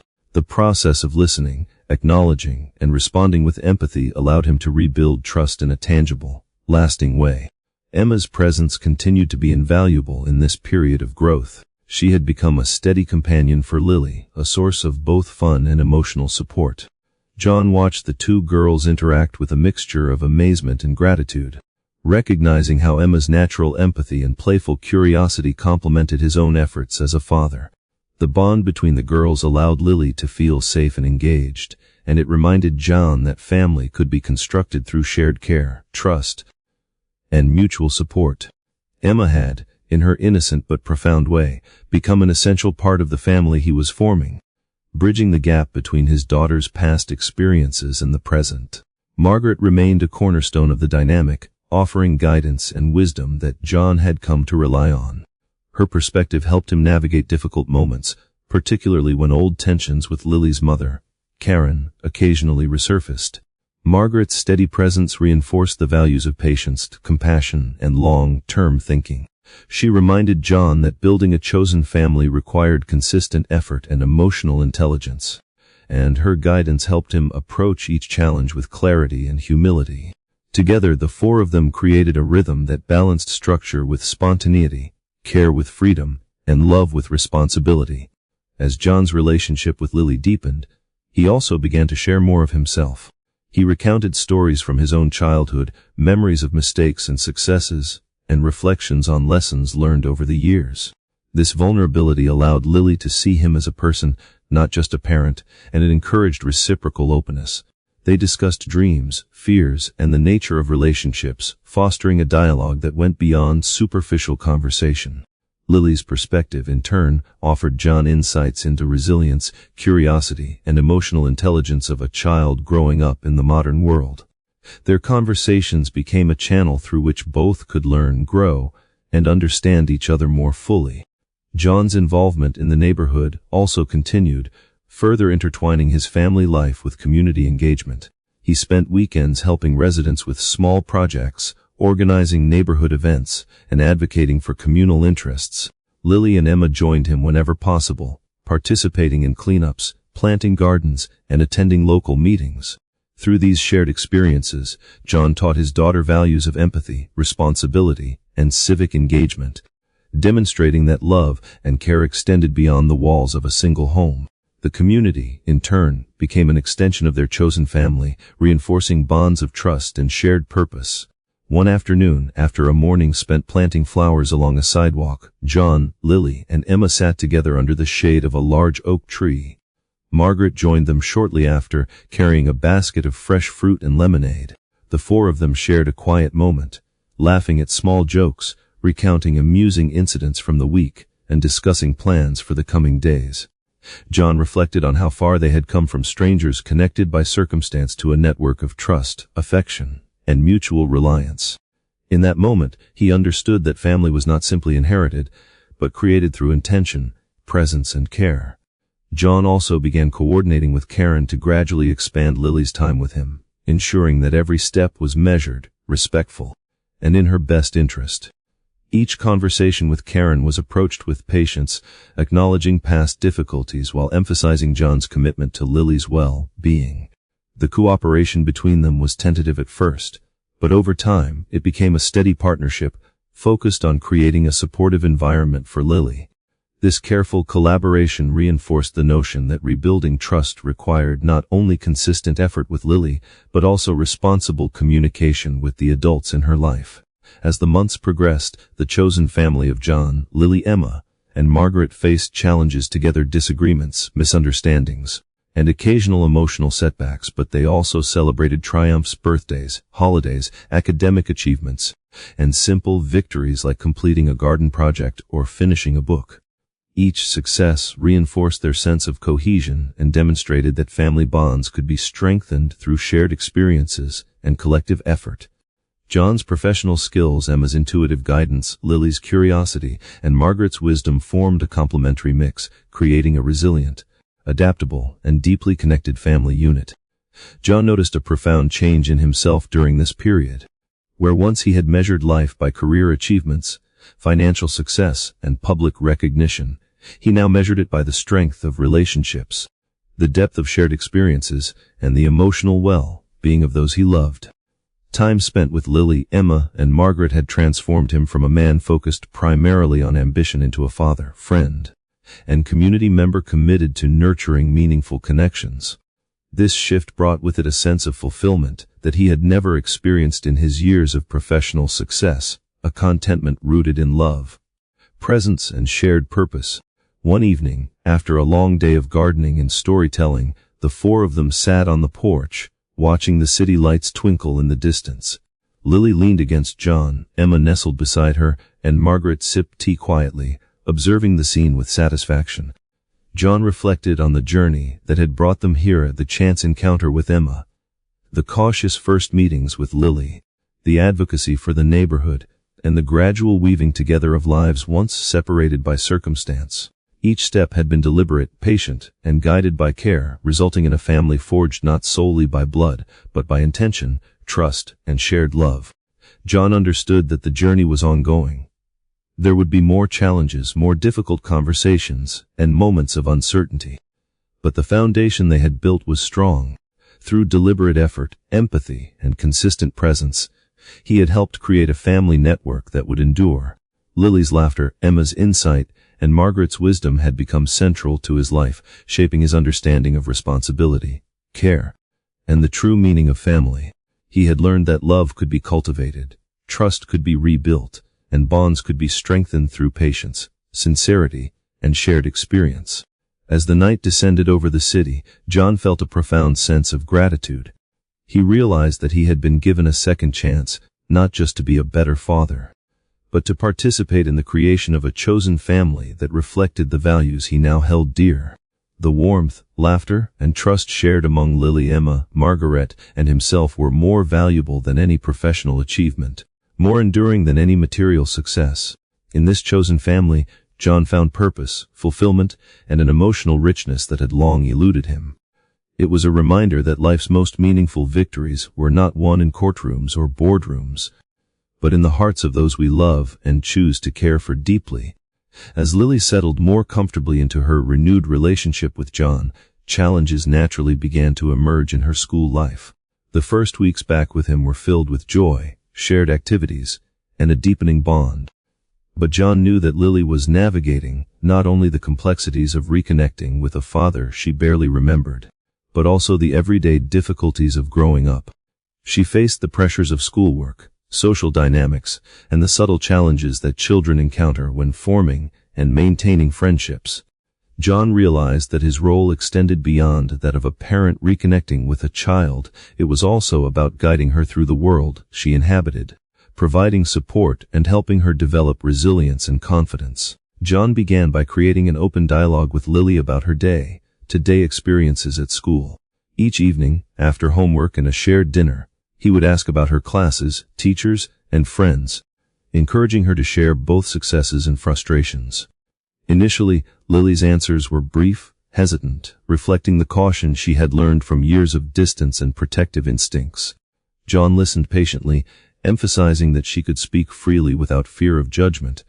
"I want to understand your world, Lily," he would say gently. "The good, the hard, and everything in between. We can figure things out together."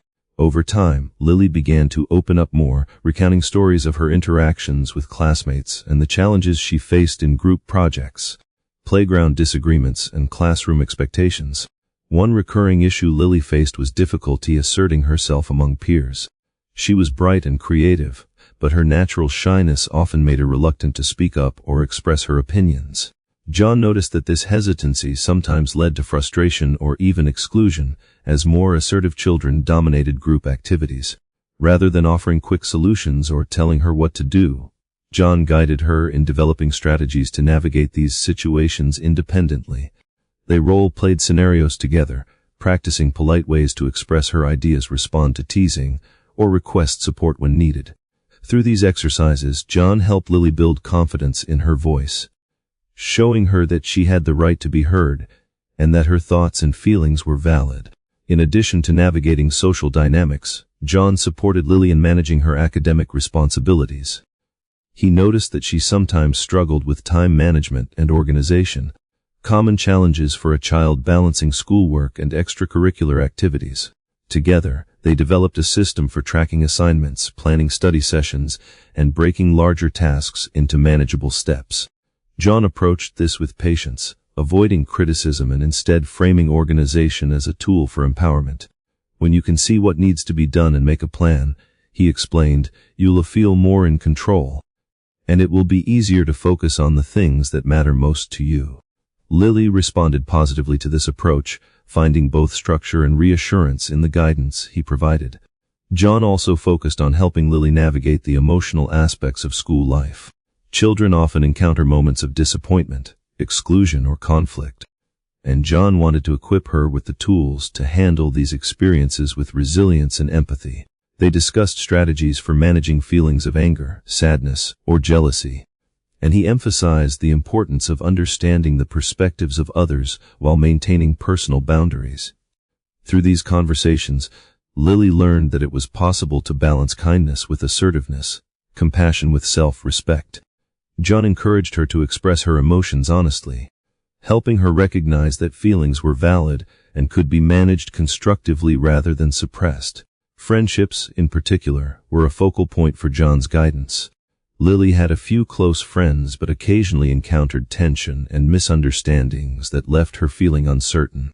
John helped her analyze these situations, reflecting on what went wrong, what she could do differently, and how to maintain positive relationships without compromising her own values.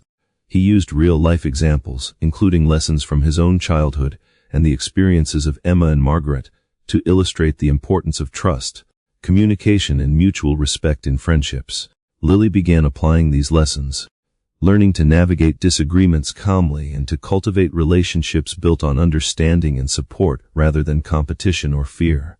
Beyond practical guidance, John emphasized emotional support. He made it clear to Lily that he was always available to listen, without judgment or expectation. This consistent presence was crucial in building her sense of security and trust, particularly after the disruption caused by years of separation. She knew that regardless of the challenges she faced, John would be there to help her process her feelings, celebrate her successes, and provide guidance when needed. This reassurance strengthened their bond and reinforced the idea that he was not just a parent who returned temporarily, but a consistent figure in her life, invested in her well-being and growth. John also encouraged Lily to explore her interests outside of school, recognizing that personal passions could boost confidence and foster social connections. He supported her participation in extracurricular activities, from art and dance to reading clubs, providing encouragement and attending events whenever possible. These activities allowed Lily to develop skills, build friendships, and experience a sense of accomplishment independent of her academic performance. John celebrated her achievements, large and small, reinforcing her self-esteem and emphasizing that success was measured not only in grades but also in effort, creativity, and personal growth. Emma remained an integral part of this process. Her presence helped Lily feel more comfortable and confident, both socially and emotionally. Emma's playful guidance often provided a bridge between John's structured approach and the fluid dynamics of childhood interactions. Together, the girls navigated social situations, learned to advocate for themselves, and supported each other's endeavors. Margaret's observations and advice continued to inform John's decisions, ensuring that his guidance remained balanced, compassionate, and developmentally appropriate. The four of them functioned as a cohesive support network, combining wisdom, empathy, and guidance to nurture Lily's growth. As the months progressed, John noticed significant changes in Lily. She was more confident in expressing her opinions, more resilient in the face of social challenges, and more capable of managing her emotions constructively. She developed stronger friendships, approached group projects with assertiveness, and began taking initiative in both academic and personal pursuits. John observed these developments with pride and humility, recognizing that the growth was not solely the result of his interventions, but also of Lily's innate resilience and the combined support of the network surrounding her. Through this journey, John reflected on the broader lessons of parenting and caregiving. He understood that helping a child navigate challenges required more than authority or instruction.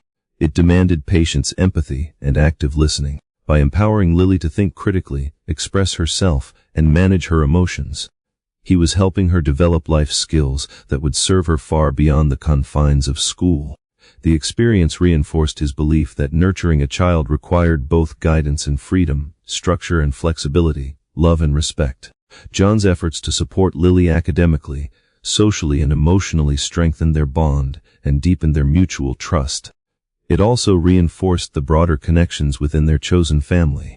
Emma and Margaret's guidance, combined with John's consistent presence, created an environment in which Lily could thrive. She learned to navigate challenges with confidence and resilience, equipped with the skills, support, and values needed to succeed. John, in turn, discovered fulfillment and purpose in helping his daughter navigate the complexities of growing up, experiencing the profound rewards of active, engaged, and compassionate parenting. It was a late afternoon in early spring when John Miller first realized that the quiet stability of their lives could be tested. The neighborhood had long been under pressure from urban development, and whispers of eviction notices and sudden zoning changes had started to circulate. Residents were anxious, and even the previously calm streets seemed tinged with tension. John had been monitoring the situation carefully, coordinating with legal counsel and city officials. But nothing could fully prepare him for the day when the crisis hit directly at Emma and Margaret's doorstep. John received the call while he was at his office, a message that set his heart racing. Margaret's voice was tight with worry as she explained that the developers had sent an immediate eviction notice, demanding that she vacate the property within a matter of days. Emma, standing beside her grandmother, had heard the conversation and clung to Margaret's hand, her small face pale with anxiety. The abruptness of the threat left little time to prepare or strategize. John felt a surge of protective instinct, the same force that had guided him in reconnecting with Lily and defending the neighborhood in previous months. He knew he had to act swiftly to prevent a catastrophe that would displace two people he had come to consider family. Leaving his office immediately, John navigated the crowded streets of Manhattan to reach their home. The city that had once felt indifferent now felt like a maze he was racing through with purpose. Every honking taxi and bustling passerby faded into the background of his singular focus, helping Margaret and Emma keep their home. When he arrived, he saw the fear etched on Margaret's face, the tight grip she maintained on Emma's hand, and the way Emma's eyes darted around, trying to process the sudden upheaval. In that moment, John understood that his role was no longer limited to being a father or a mentor. He was a protector, a legal advocate, and a steadying presence in the face of uncertainty. John immediately assessed the situation. The notice had arrived unexpectedly, and the developers' claims were aggressive, citing loopholes in property records and zoning regulations. John, familiar with these tactics from previous encounters, knew that he had to combine legal acumen with strategic negotiation. But more importantly, he had to reassure Margaret and Emma, helping them remain calm and focused while he navigated the complex legal and bureaucratic landscape. He knelt to speak with Emma, placing a hand gently on her shoulder. "We were going to get through this together," he said firmly, making eye contact with her. "I promise. You and Grandma are safe. I won't let anything happen to you." Emma's eyes, wide with both fear and trust, met his, and she nodded, drawing strength from his confidence. Over the next few hours, John worked tirelessly. He contacted legal colleagues, reviewed property documents, and drafted urgent filings to challenge the eviction notice. At the same time, he coordinated with community leaders to gather evidence of the long-term residence and contributions of Margaret and other neighbors to the neighborhood. Residents rallied around the family, offering support, documentation, and moral encouragement. John marveled at the strength and solidarity of the community, realizing that the bonds they had cultivated over the years were now providing critical resilience in the face of threat. While John dealt with the immediate legal and logistical issues, he also focused on the emotional well-being of Margaret and Emma. He helped Margaret organize her household, pack essentials, and communicate with neighbors, ensuring that she felt in control of the process rather than overwhelmed by fear. With Emma, he maintained a balance of reassurance and distraction, engaging her in drawing, storytelling, and small tasks that allowed her to feel useful and capable. John recognized that a crisis could fracture a family if not managed carefully, but that it could also strengthen bonds if handled with presence, empathy, and deliberate care. Meanwhile, Lily became an unexpected source of strength for everyone involved. Though still young, she showed remarkable emotional intelligence, offering comfort to Emma and small gestures of support to Margaret. John encouraged this, guiding Lily in understanding the power of empathy, shared responsibility, and courage. Together, the four of them formed a team, each contributing in ways appropriate to their age and abilities. John marveled at the resilience of children when guided with patience and reassurance, and he felt a deepening pride in both Lily and Emma. As the day turned into evening, John had made progress in legal preparations, but knew that the most critical moments were still ahead. He arranged an urgent meeting with city officials, developers, and legal representatives to contest the eviction. The room was tense, filled with skepticism from the developers and a mix of hope and anxiety from the community.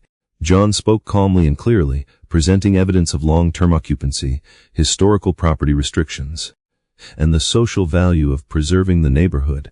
His arguments were precise, backed by law, but also infused with a moral weight that was hard to ignore. He emphasized the human element, the families, children, and memories tied to the homes, and made it clear that any action taken would be watched and judged by the wider community. Throughout the proceedings, Margaret and Emma remained close by, observing the process and learning through experience. Emma held her grandmother's hand, occasionally glancing at John with a mixture of concern and admiration. Margaret, though tense, radiated determination, her decades of experience navigating challenges now complemented by John's strategic guidance. Lily, seated beside John, absorbed the gravity of the situation, learning the importance of advocacy, resilience, and standing up for what is right. The crisis became a teaching moment for the children, illustrating that challenges could be met with courage, preparation, and collective effort. After hours of negotiation, evidence presentation, and strategic discussion, a temporary injunction was granted, halting the eviction and providing critical time to solidify legal protections. The relief was palpable, tears mingling with laughter as the gravity of the immediate threat lifted. Margaret embraced John and Lily, and Emma hugged both tightly, her small body trembling with the release of tension. In that moment, John felt a profound sense of fulfillment, recognizing that his efforts had preserved not just a home, but the stability and security of a family he deeply cared for.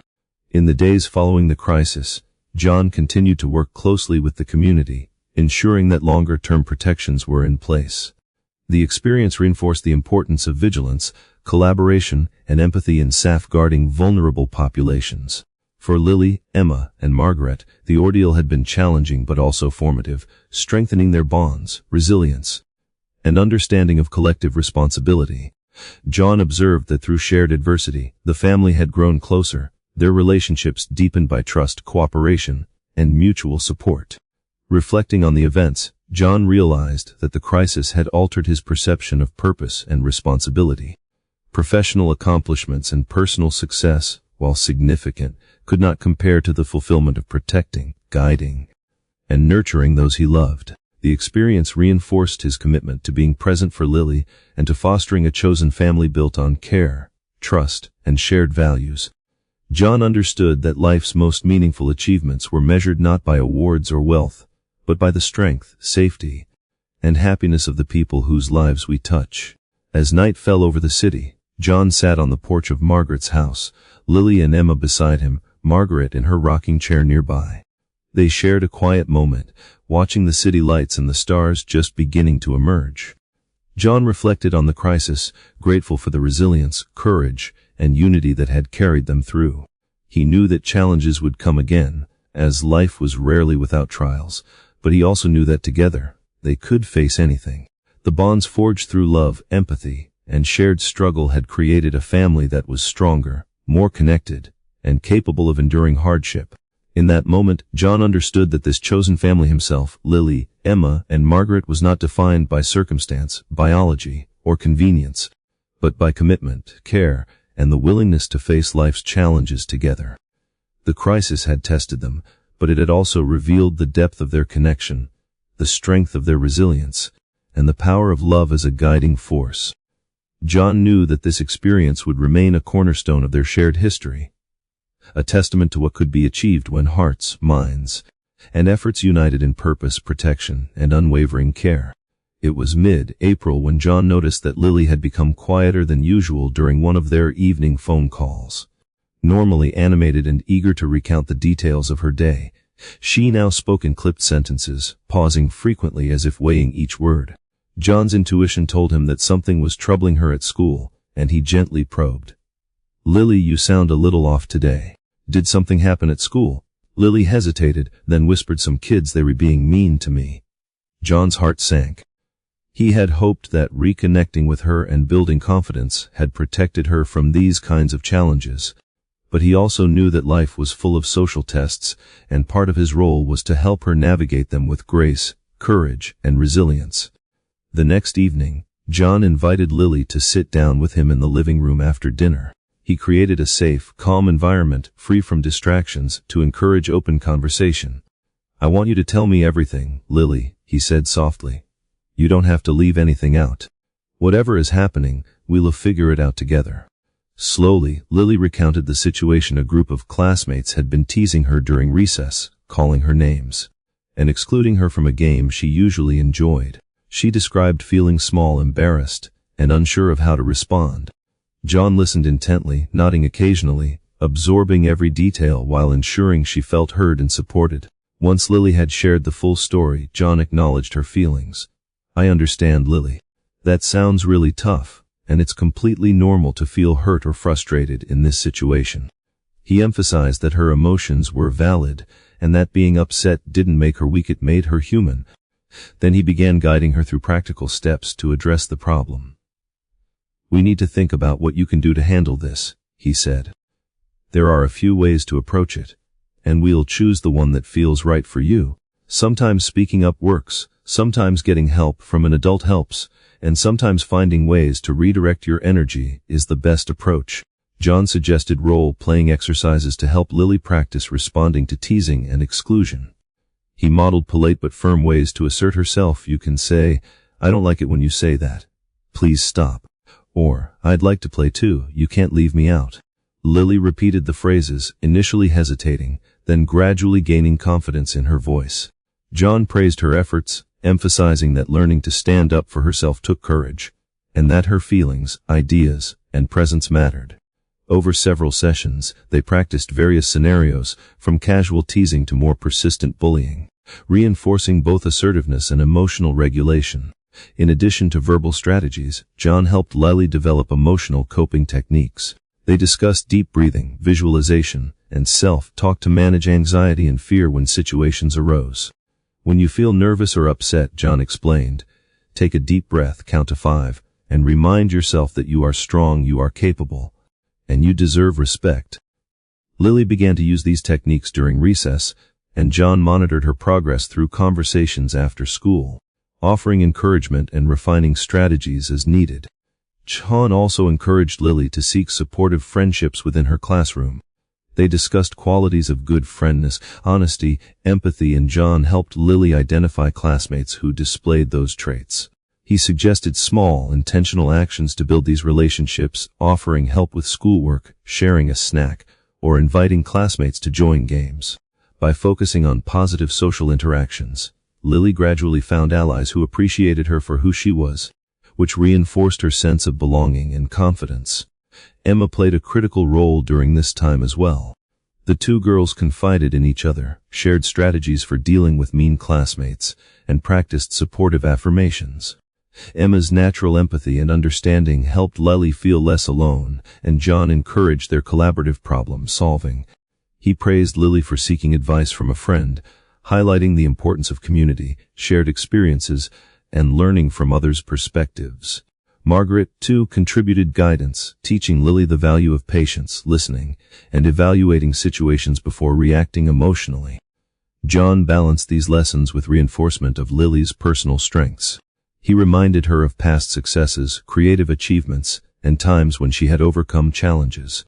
"You've handled hard things before," he said. "This is another opportunity to use what you've learned, and I know you can do it." By framing the experience as a chance for growth, rather than merely a problem to solve, John helped Lily build resilience and a mindset that valued learning and adaptation. Throughout the process, John also maintained communication with Lily's teachers, without compromising her privacy or autonomy. He sought advice on classroom dynamics, ensuring that he was aware of patterns of behavior and potential interventions while respecting Lily's agency.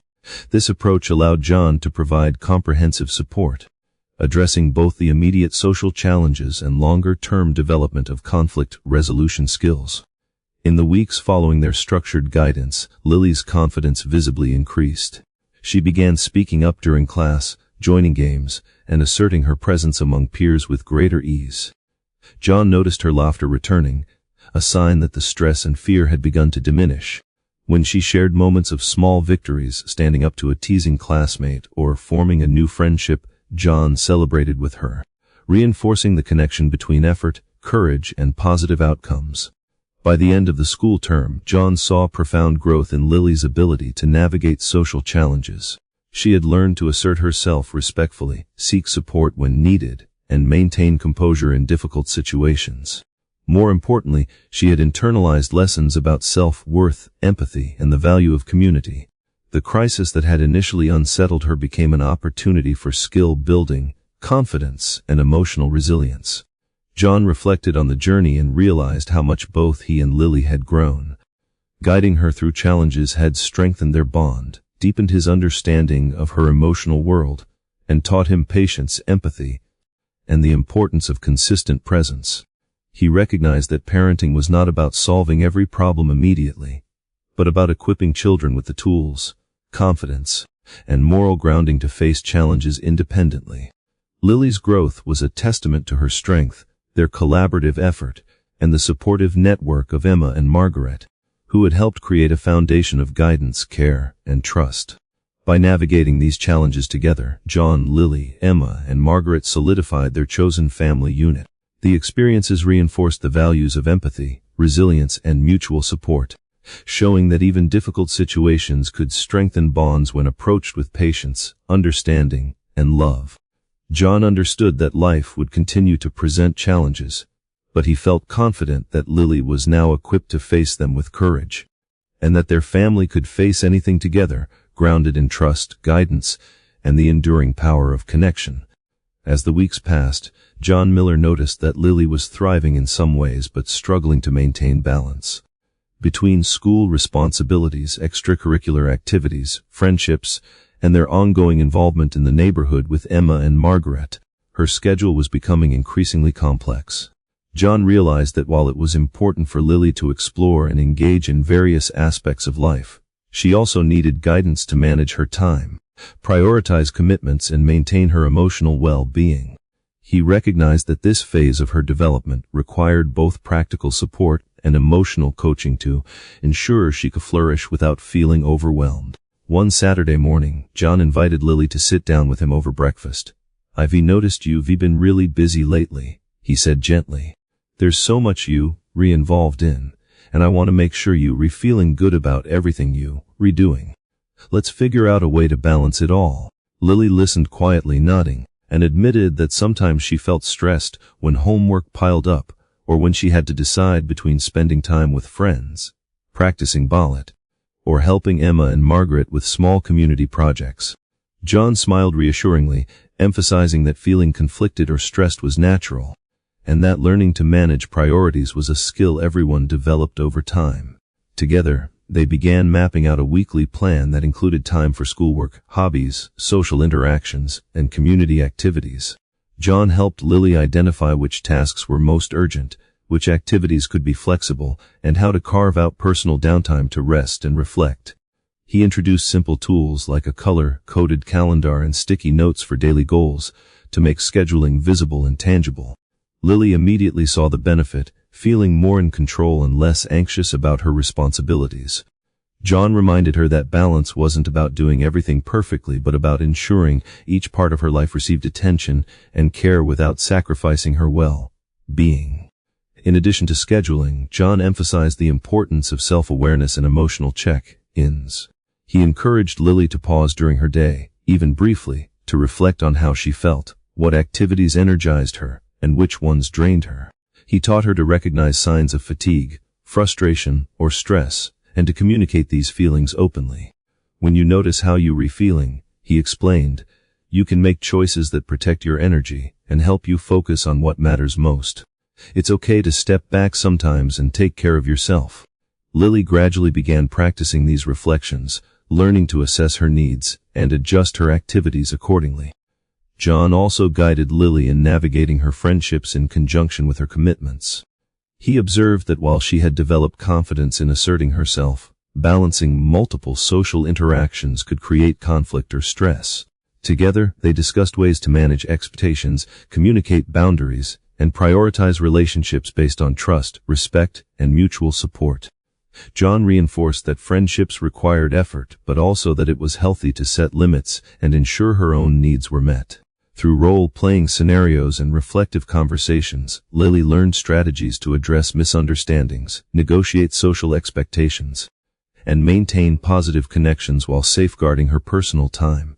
Community involvement remained a key part of Lily's growth, and John ensured that she could engage meaningfully without becoming overwhelmed.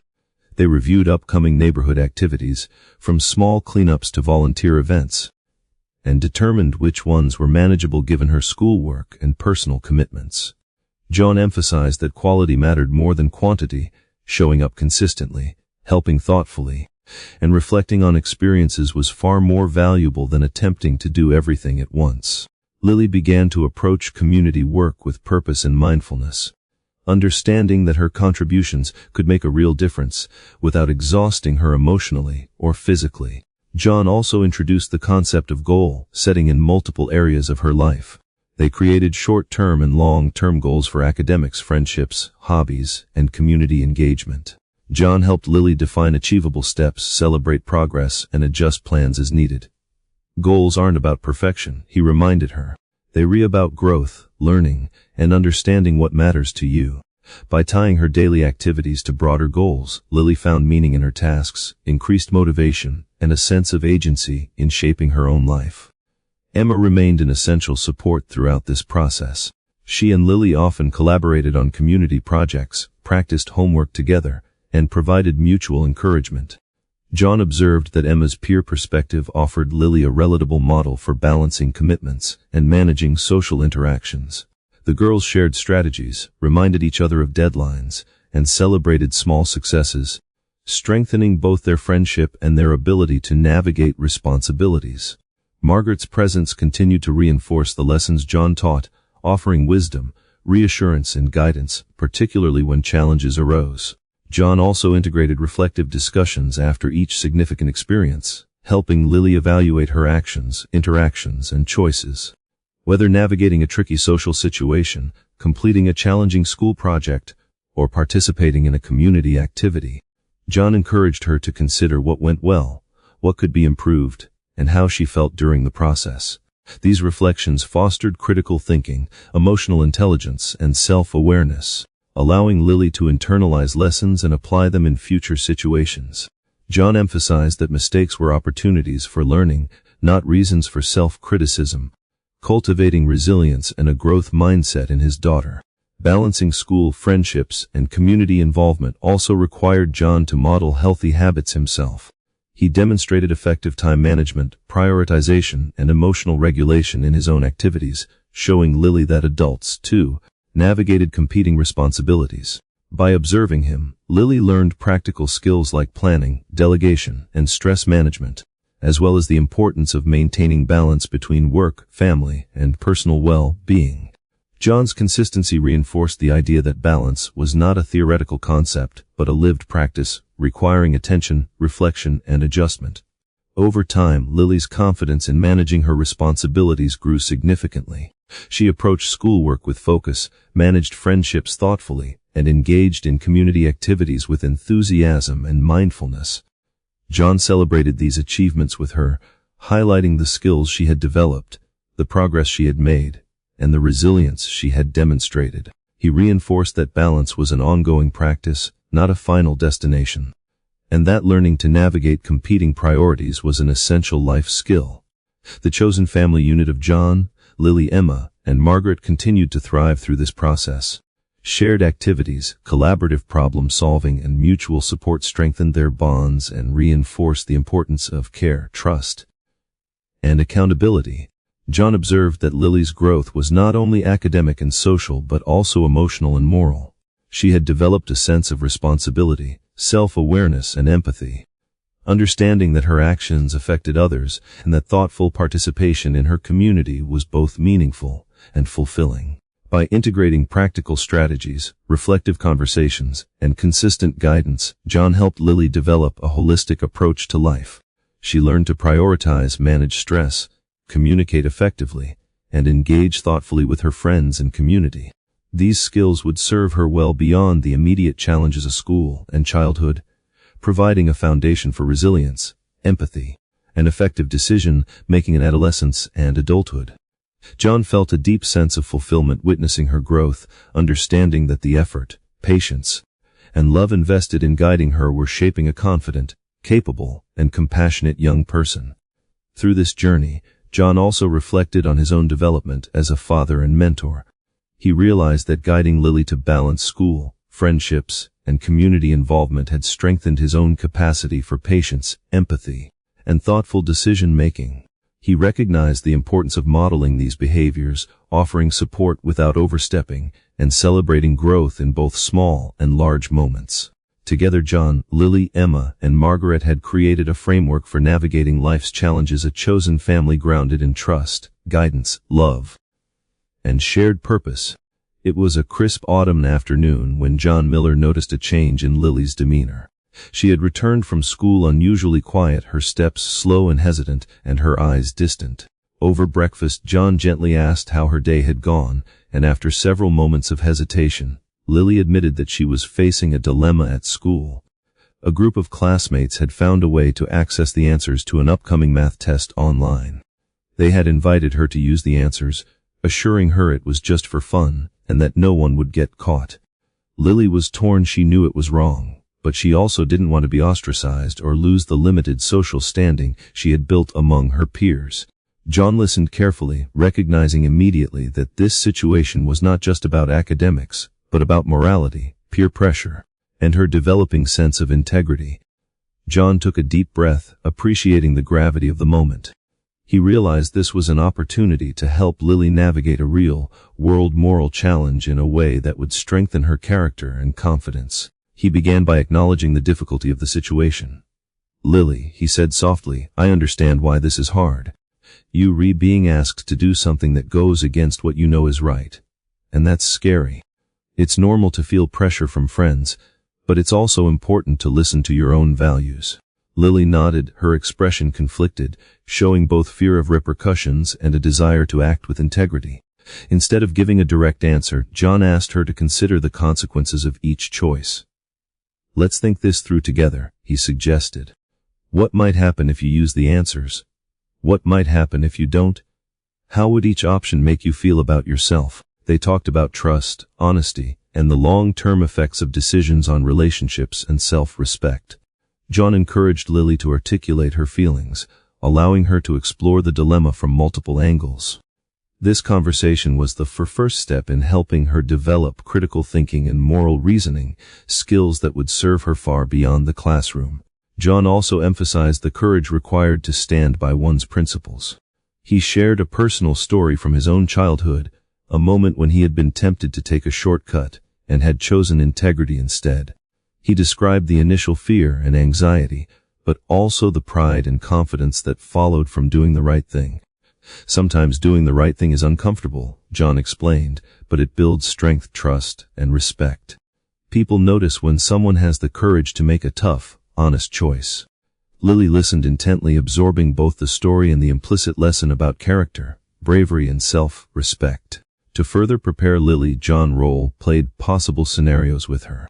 They practiced how she could respond if classmates pressured her again, using phrases that were firm yet polite. "I appreciate your offer, but I can't do that. I want to do my work on my own," John coached her to say. They explored potential reactions from peers, ways to redirect conversations, and strategies to handle teasing or subtle retaliation.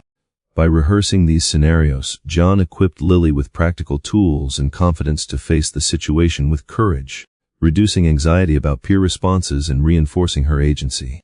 John also helped Lily consider positive alternatives to participating in cheating. They discussed seeking help from the teacher, forming study groups, and reviewing material together with classmates without compromising her integrity. Joan emphasized that collaboration and learning could strengthen relationships, academic understanding, and self-esteem, all while maintaining honesty. Lily began to see that she didn't have to sacrifice her values to remain connected or accepted by peers, and that true friendships would respect her choices rather than pressure her into wrongdoing. Emma's perspective proved valuable as well. John encouraged Lily to confide in Emma and discuss the dilemma, seeking her input and support. The conversation with a trusted peer helped Lily feel less isolated and more confident in her decision-making. Emma reinforced the importance of honesty and integrity, validating Lily's feelings while reminding her that good friends would support her right choices. Margaret also contributed guidance, speaking about the long-term impact of ethical behavior and the pride that comes from standing up for one's principles. The collective support of John, Emma, and Margaret provided Lily with a strong network, giving her both courage and perspective.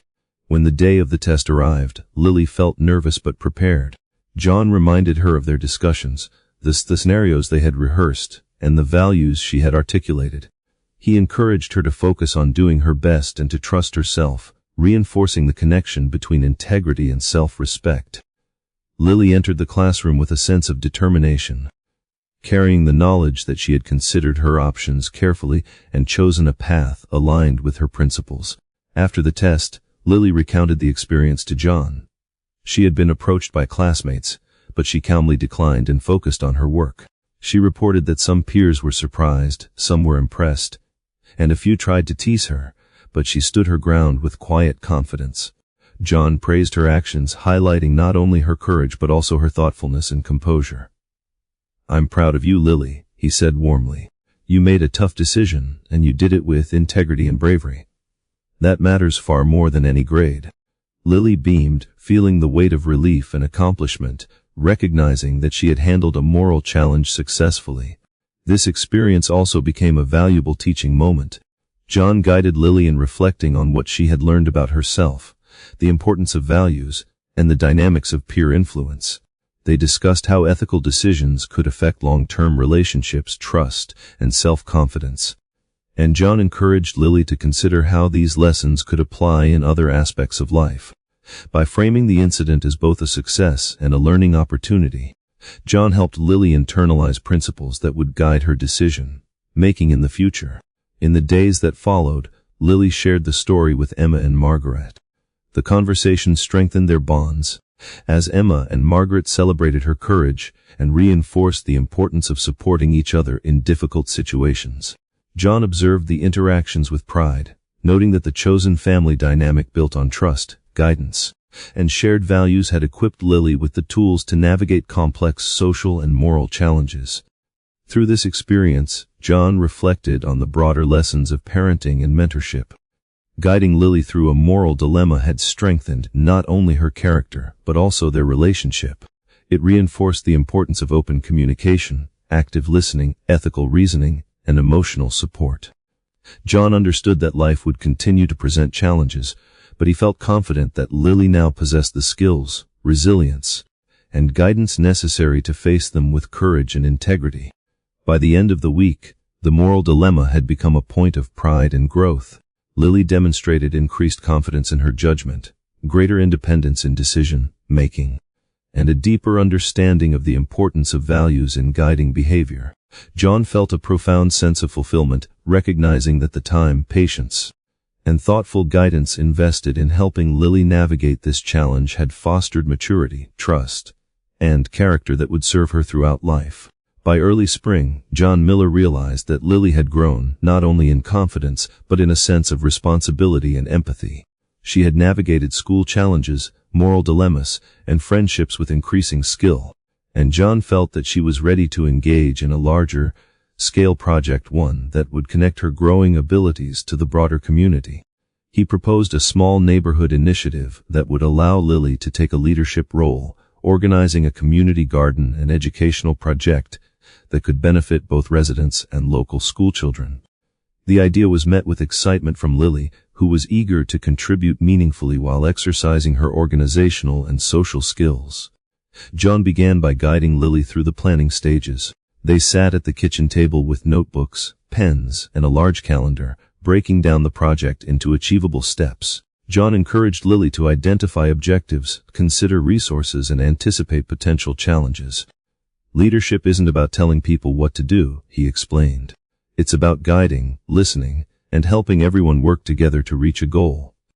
Your job is to see what's needed, organize, and support the people around you.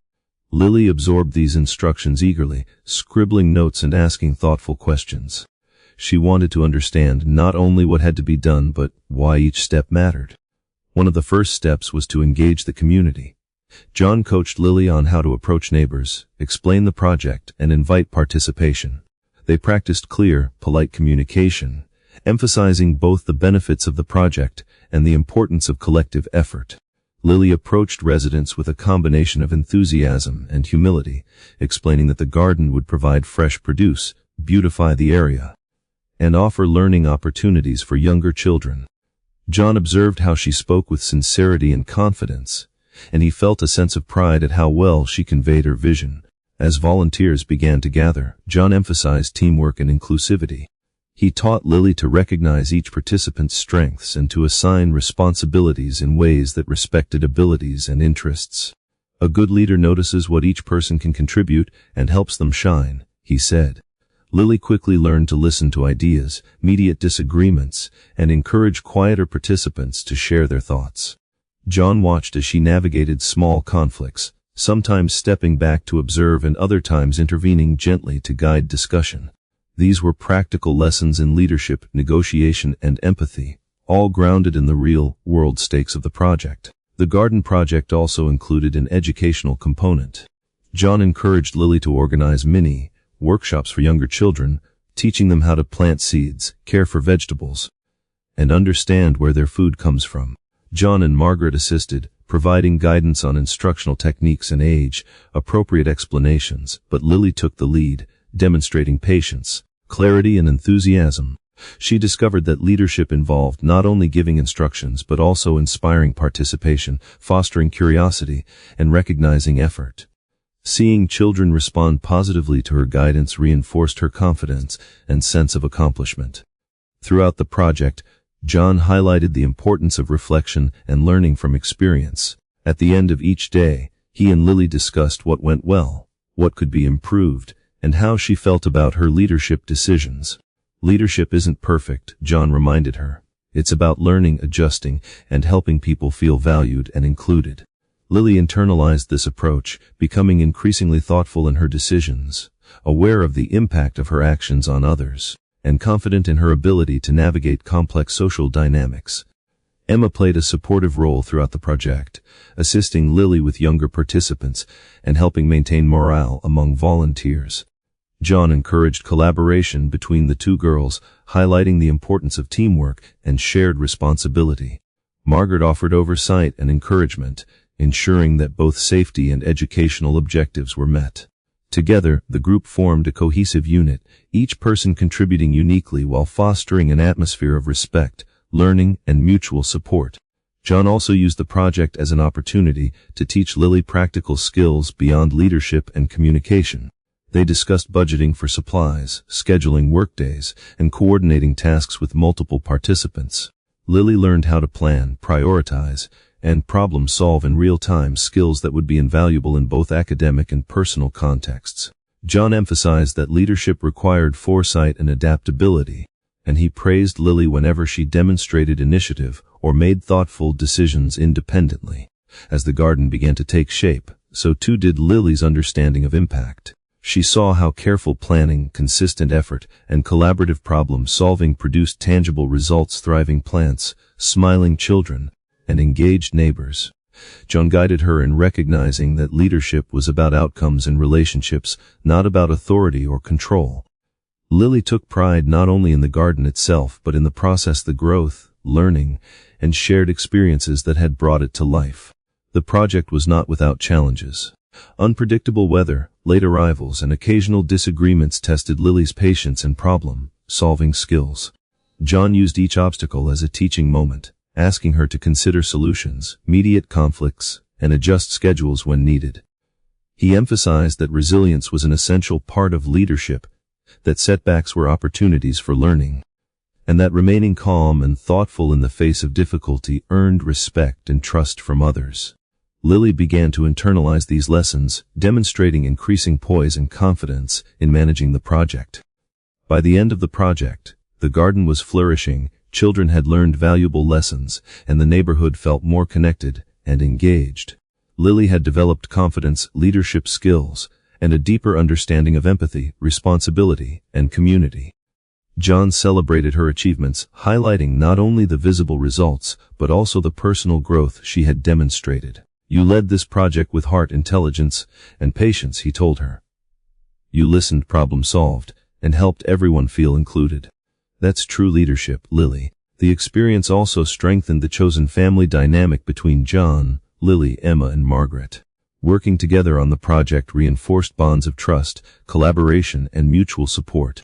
John reflected on how each member had contributed uniquely, Lily as the primary leader, Emma as a supportive collaborator, Margaret as a guiding presence, and John as a mentor and facilitator. Through this collective effort, the family had not only achieved a concrete goal, but also deepened their emotional connections, demonstrating the power of shared purpose and teamwork. In the weeks following the project, John continued to support Lily in reflecting on her experience. They discussed lessons learned, personal growth, and ways to apply the skills she had developed in school, friendships, and future endeavors. John emphasized that leadership and responsibility were ongoing practices, not isolated events, and he encouraged Lily to continue seeking opportunities to lead, collaborate, and make a positive impact. Lily absorbed these lessons eagerly, understanding that her abilities could influence not only her immediate circle, but also the broader community in meaningful ways.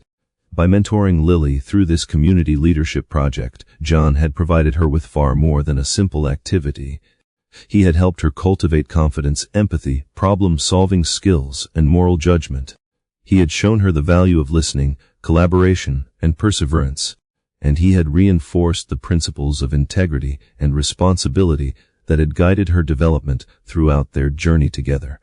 The project became a milestone, marking Lily's transition from guided learning to independent leadership, and demonstrating the profound impact of mentorship, family support, and shared effort. By the time summer arrived, John Miller noticed a remarkable transformation in Lily. The challenges, lessons, and experiences she had navigated over the past months had begun to coalesce into a clearer sense of self. She moved with a confidence that was grounded not in bravado but in understanding who she was, what she valued, and how her actions impacted the world around her. John recognized that his role was evolving once again, not as a guide through immediate challenges, but as a mentor helping Lily integrate her growing knowledge, skills, and experiences into a coherent sense of purpose and identity. One evening, John invited Lily to sit on the porch with him after dinner, the warm summer air carrying the distant hum of city life. "Lily," he began, "you've learned so much this year, not just in school, but about yourself, your friends, and the community. I want to help you see how all of this fits together, so you can understand who you are and what you are capable of." Lily tilted her head thoughtfully, listening as John explained that life was a collection of experiences, each contributing to the person she was becoming. He emphasized that recognizing the lessons from each experience, whether positive or challenging, was the key to forming a meaningful sense of identity. John encouraged Lily to reflect on her school experiences, the moral dilemmas she had faced, and her leadership in the community garden project. Together they made a list of accomplishments, challenges, and moments that had taught her important lessons about perseverance, empathy, and decision-making. John asked her to consider questions like, what made you proud? What did you learn about yourself? How did your actions affect others? These reflective exercises helped Lily internalize the connection between actions and values, reinforcing a sense of responsibility, moral judgment, and self-awareness. Next, John guided Lily in exploring her passions and interests, connecting them to her sense of purpose. They discussed her love for nature, creativity, helping others, and learning. John helped her see how these passions could shape her identity and guide her choices. "Your interests tell you a lot about who you are," he explained. "They show what you care about, what motivates you, and how you can make a difference. Understanding them helps you make choices that align with your values. Lily reflected on her experiences, planting the community garden, mentoring younger children, and supporting her friends, recognizing that these activities had brought her joy and fulfillment. John also emphasized the importance of balancing self-awareness with empathy for others. He explained that a meaningful identity was not only about personal strengths, but also about how one interacts with the world. They discussed the importance of considering the feelings, needs, and perspectives of friends, family, and community members. Lily began to understand that her identity was shaped not just by her actions alone, but by the relationships she nurtured and the impact she had on others. John encouraged her to think of herself as both a leader and a collaborator, someone capable of guiding and supporting others while remaining true to her own values. To help Lily integrate her experiences into a sense of purpose, John introduced the idea of setting long-term goals that aligned with her interests and values. They brainstormed areas where she could continue to grow, from academics to community involvement to personal development.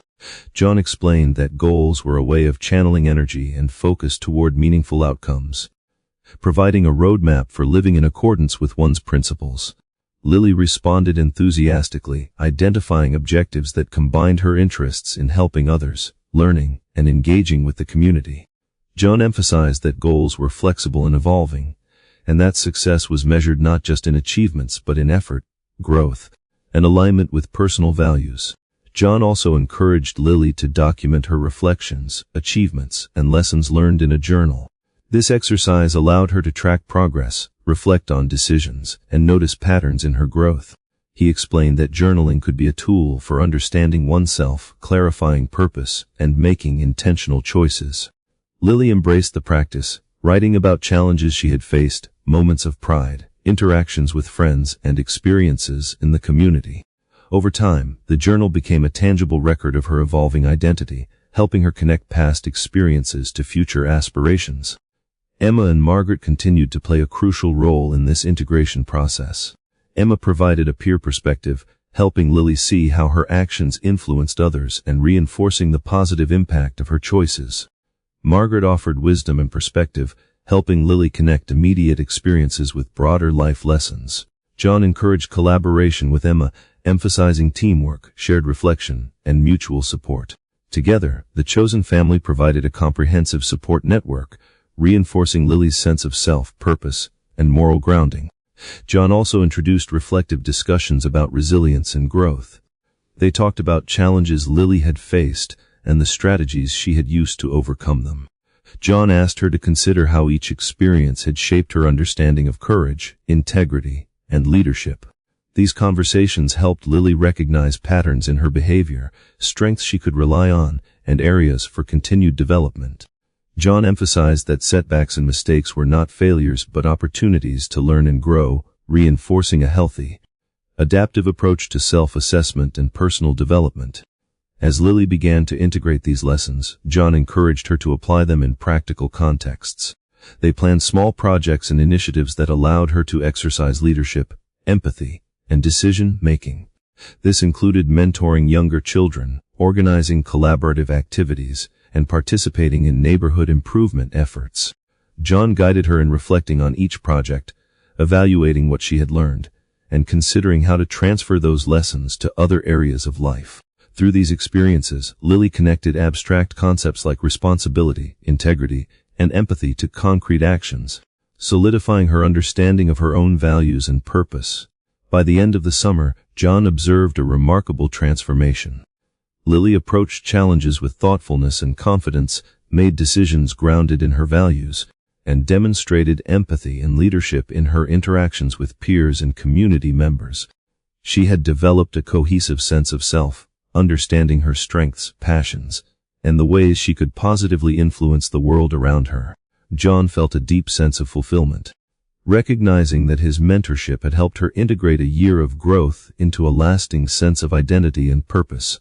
In the final weeks of the summer, John and Lily spent a quiet afternoon reflecting on the journey. They revisited journals, notes, and memories from the past months, discussing what had been learned and how it could guide future choices. John emphasized that identity and purpose were ongoing processes, shaped by continued reflection, learning, and experience. He encouraged Lily to remain curious, compassionate, and intentional in her actions, understanding that each choice contributed to the ongoing construction of her life and character. Through this process, Lily internalized a clear understanding of who she was, what she valued, and how she could positively impact her world. John watched her navigate social situations, academic challenges, and community involvement with confidence, integrity, and empathy. He realized that the greatest achievement of the past year was not any single project or accomplishment, but the development of a young person capable of thoughtful reflection, principled action, and meaningful connection. In the quiet of the evening, as the sun set over the city skyline, John felt a profound sense of gratitude. The journey of reconnecting with Lily, guiding her through challenges, and helping her build a chosen family with Emma and Margaret had culminated in a young girl who understood herself and her potential. John recognized that the true reward of parenting, mentorship, and guidance was not simply seeing immediate success but witnessing the emergence of character, purpose, and identity. He knew that Lily was now equipped to face life with confidence, integrity, and a deep understanding of her values, ready to navigate future challenges with resilience and clarity. The story of John, Lily, Emma, and Margaret offers a rich tapestry of lessons about life, love, and the power of human connection. One of the most prominent lessons is the transformative power of empathy and presence. John's journey shows that success in the conventional sense, wealth, status, and professional achievement cannot compensate for emotional absence. True fulfillment comes from being present for others, especially those we love, and actively engaging in their lives. Through his interactions with Emma and Margaret, John learns that even small acts of kindness and attention can open doors to profound emotional connections, and these connections have the power to reshape lives. Lily, as a child navigating complex social and moral landscapes, benefits from John's consistent presence, demonstrating that guidance, support, and empathy are instrumental in fostering growth, confidence, and resilience. Another central lesson revolves around the concept of chosen family and community. The story highlights that family is not limited to biological ties. By embracing Emma and Margaret as part of his life, John experiences the richness of relationships built on care, trust, and shared values. These chosen connections become a foundation for mutual support and growth, illustrating that meaningful relationships are cultivated through intentionality, commitment, and love. Moreover, the narrative emphasizes the importance of community engagement and social responsibility. John's involvement in protecting Emma and Margaret's neighborhood underscores that true leadership extends beyond individual interests. It requires advocating for justice, supporting the vulnerable, and using one's skills to benefit others. Lily learns alongside him that tributing to a community fosters empathy, accountability, and a sense of purpose, reinforcing the interconnectedness of personal growth and collective well-being. The story also teaches valuable lessons about moral courage and integrity. From the challenges Lily faces with peer pressure and academic dilemmas to the larger crises threatening the neighborhood, the characters demonstrate that ethical decision-making often requires bravery and thoughtful reflection. John mentors Lily to consider the consequences of her actions, to stand by her values, and to act in alignment with her principles, showing that integrity is developed through consistent practice and reflection. These moments reveal that the ability to navigate moral dilemmas is closely tied to self-awareness, critical thinking, and confidence, skills that are cultivated over time and reinforced through guidance and support. By witnessing John model patience, ethical reasoning, and principled action, Lily internalizes these lessons and applies them in her own life, illustrating the enduring impact of mentorship and example. Resilience emerges as another key lesson woven throughout the story. Both John and Lily encounter challenges that test their emotional, moral, and practical capacities. Whether it is Lily handling social pressure, John confronting the legal threats to the community, or the family navigating personal and collective crises, resilience is portrayed as a combination of adaptability, perseverance, and emotional intelligence. The narrative emphasizes that setbacks are not failures but opportunities for growth, learning, and strengthening relationships. Lily learns to face obstacles with courage and thoughtfulness, and John rediscovers a sense of purpose and fulfillment by supporting those he loves and contributing to the community.